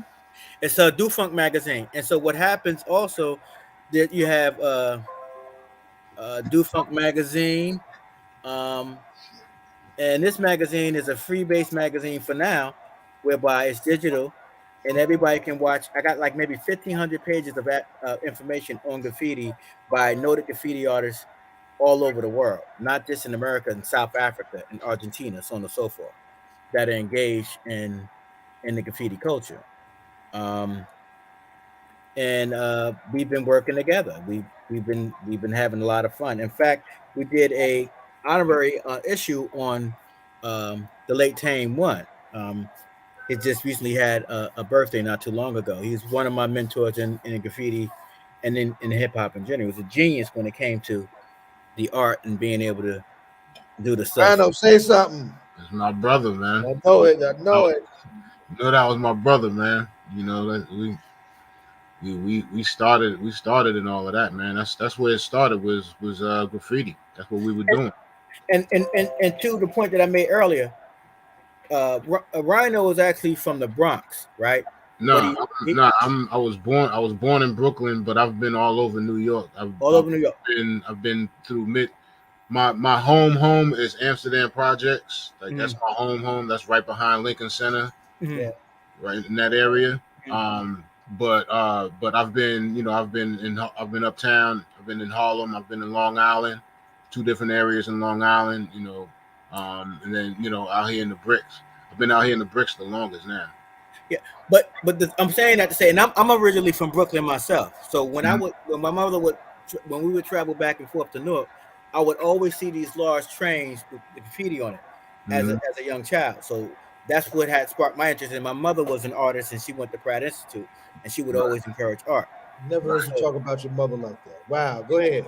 Yeah. So but what happens is what I'm saying is that my style, and you may mention a genetic as well, but Rhino is from New York, but he brought a lot of style with him over. He taught a lot of people a lot of stuff because he was in that element from where he's from, originally New York.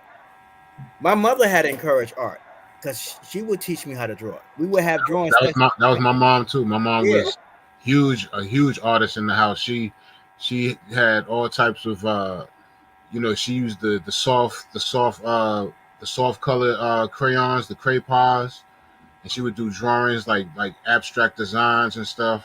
She used to do clay moldings and stuff, abstract designs. My mom was really into art and stuff, and that's where I got it from. I got the music from my father and the art from my mother. So it's for us, it's something that's intergenerational. Because my grandmother was like, well, are you doing art with your mother? So it was something, and she would always have us go to the museum downtown. My grandmother would have us go down to the museum. That was her thing. She would be 100 years old this year, but that was something that she was into. And so for me, graffiti saved my life.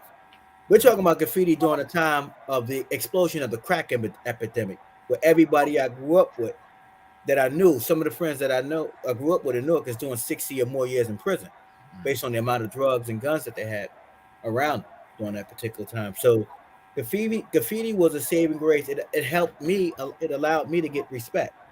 If you know how to do lettering style, I mean, Lakim Shabash would be on Johnson Ave and doing graffiti, and he taught Seven how to do his head spins and stuff like that.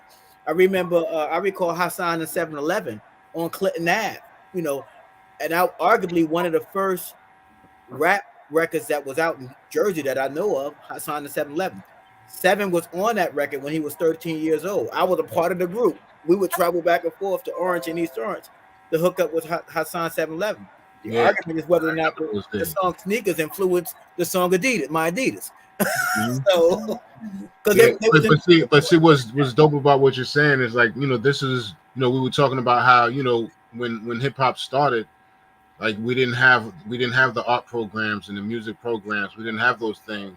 A lot of those programs, but the thing that we created from not having those things, nothing from nothing, gave us that. You know what I'm saying? Way out of no way. Yeah, it's like the thing that we created out of not having anything actually saved our lives. Like we talking about how hip hop saved our lives. Those elements saved our lives. You know, I always talk about that on the show. How the music saved my life, man. Public Enemy and KOS, all of that saved me, man. That caught me right in time. You got it all on record. You didn't Time. nobody deny it. That's right. Yeah. But the thing is now, I don't think the visual arts aspect of hip hop, although there's been some problems with contracts and stuff like that, I don't think it's been as much tampered with as the music industry. The music industry has been tampered with in so many different ways, whereby there's been concerted efforts to be able to not allow people with talent to put out cultural music like we did at one time. There's been a concerted effort to put out music about Mali and the over-sexization of our culture. All of that is a concerted effort so that we won't stay focused. And so now, instead of brothers and sisters talking about getting together in their music, they're talking about how much time they're doing and bragging. Well, you know, I beat a 60-year bid, or I killed somebody. I did that. Hip hop didn't start from all that. Hip hop really started from the message, being able to say, "Yo, watch out for the dope, watch out for the drugs, watch out for this, watch out for that."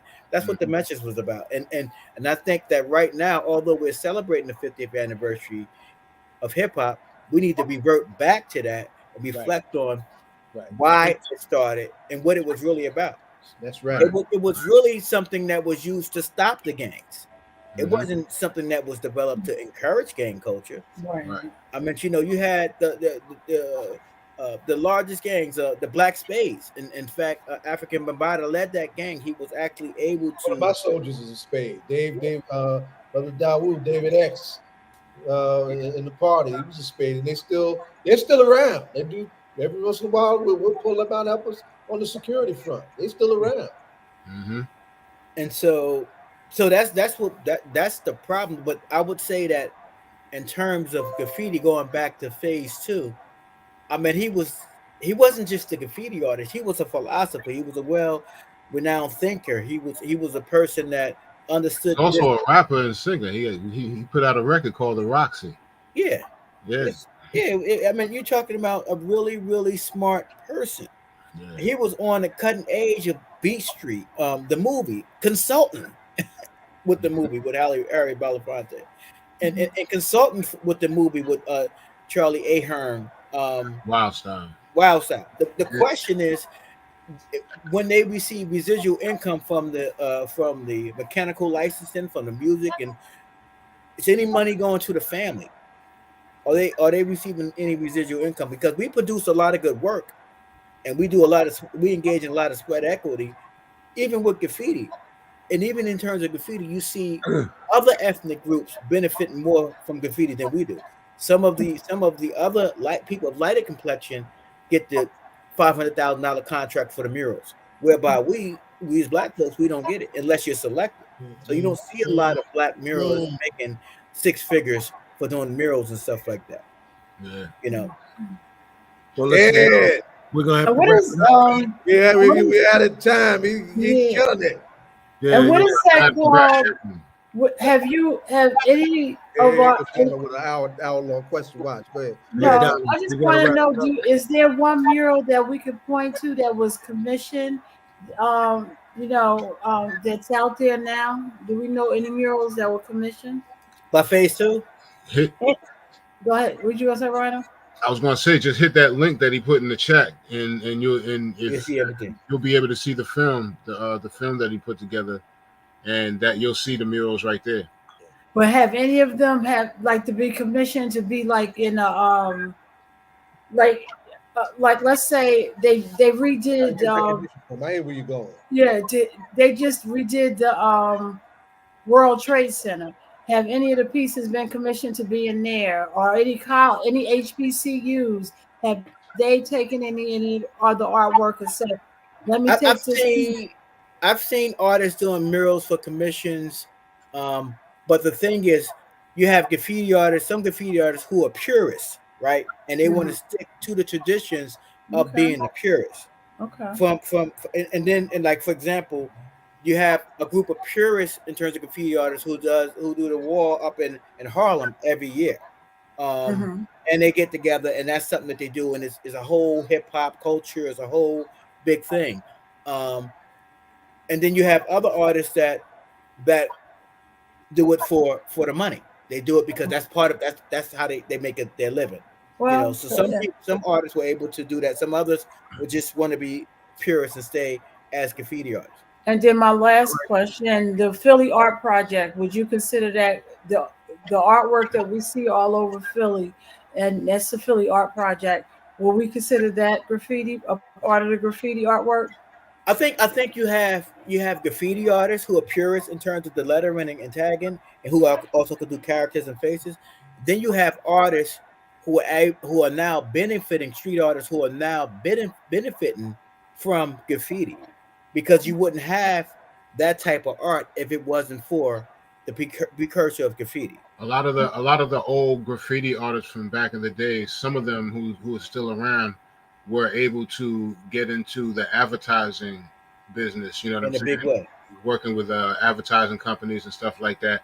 This is, and we're talking about back in the days when you started seeing buses with the advertisement covering the whole bus and stuff like Right. that. You know what I'm saying? Mhm. Things like that. That came from the whole idea of graffiti. That's what graffiti was doing. That's what graffiti artists were doing. You know, that was called, like, you know, what do we call that? Whole cars. We did whole Yeah, cars. whole cars. Yeah. You know what I'm saying? And so they just took that idea and used that for their own advertising. So But things evolved with as far as the idea of what graffiti was doing. Well, listen, y'all, I'm sorry, but we're out of time. We're 10 minutes over. So we've got Mhm. to wrap this up. So if y'all got Lord, any we gotta final have you back, comments, Timur. Yeah, we got to do this again, man. well, you Definitely. can never We talk got so enough much about more to graffiti talk culture. about when it comes down to I graffiti. see. We got You to know, hit one of the things I'm trying to do, and I'm trying to, and I've had this conversation with you Timur, about. I have to rebrand my New York organization. We want to develop a Malcolm X Human Rights Film Festival. This would be a great conversation, please. Oh, we can do it. Whatever you need me to do, I'm here. This would be a great conversation, please, with somebody. all right, y'all. So listen, man, we want to thank everybody for coming through. If you got any final comments, and say 15 seconds or less. Donna, you got any final comments? Just want to say some more. What music are you listening to inspire you when you have to go out there and do the work? Whether it be in the library, whether you're speaking, what are you listening to these days? I'm eclectic. I like Sting. I like African Afrobeat. I like hip hop. I like it all. I like it all. what as far as hip hop, what are you listening to? Who me? I'm Yeah. listening to Most Def. Okay. There you go. There you go. I ain't mad at that. That's my dude. Brooklyn, Y'all seen Bay. Brooklyn in the house. You got any final comments, Rhino? Just check me out tomorrow, 3 p.m. Twitch.tv/Rhino CMZ for the shake up. We're gonna get down. I'm coming off the head, so we'll see what goes down tomorrow. 3 p.m. tomorrow. What about you, Zaid? Tomorrow I'm in Trenton at Reverend Boyer's Church. This for the film screening of Reimagining Safety. I want everybody to hold November 29th for Sekou Udinga, an ailing freedom fighter. We're going to be a virtual benefit to help Sekou and his wife, my comrade Daqui Siddiqui, and help this aging warrior, get through a really, really tough time. You don't come out of prison as a political prisoner with no damn pension. You're coming out with everything that the state has put on you. So just hold that date. And the details I'll be more forward with them. If I can ever get out of social media prison. Yeah. All And, right. and Ed, if you just allow me just to wish the families as y'all get together over next week, Chairman Hamm would always say, put those phones down, find the eldest person in the room, interview them, and see what they have seen in their life before they leave this earth. And then for those who knew Mr. Cooper, he left us, Ty Cooper, who's doing a lot of work down at the state, and she did in Newark and Orange. Her father, Mr. Cooper, left us, so we want to lift her family up in prayer. All right. Well, listen, y'all, we want to thank y'all for coming through tonight for All Politics and Local. We thank the mayor for coming through first up tonight to do the mayor's forum. And of course, we thank Larry for coming through and giving us another history lesson. And of course, Brother Hawk, who He was right with him, wasn't he? yeah, stuck around, rode with us tonight, and indulged and gave us some biblical education. Good stuff. So appreciated his contribution. And then of course we thank our brother who's with us right now for the graffiti and hip hop history lesson. Thank you so much, my brother. Yes, and then sir. of course to all of the guests, all the hosts, Donna, and of course Brother Zaid, and of course my brother DJ Rhino. We thank y'all. We'll catch up with y'all. As my brother Zaid like to say, we'll catch up where whirlwind. See him in the whirlwind. Peace, y'all. And it don't stop. Peace.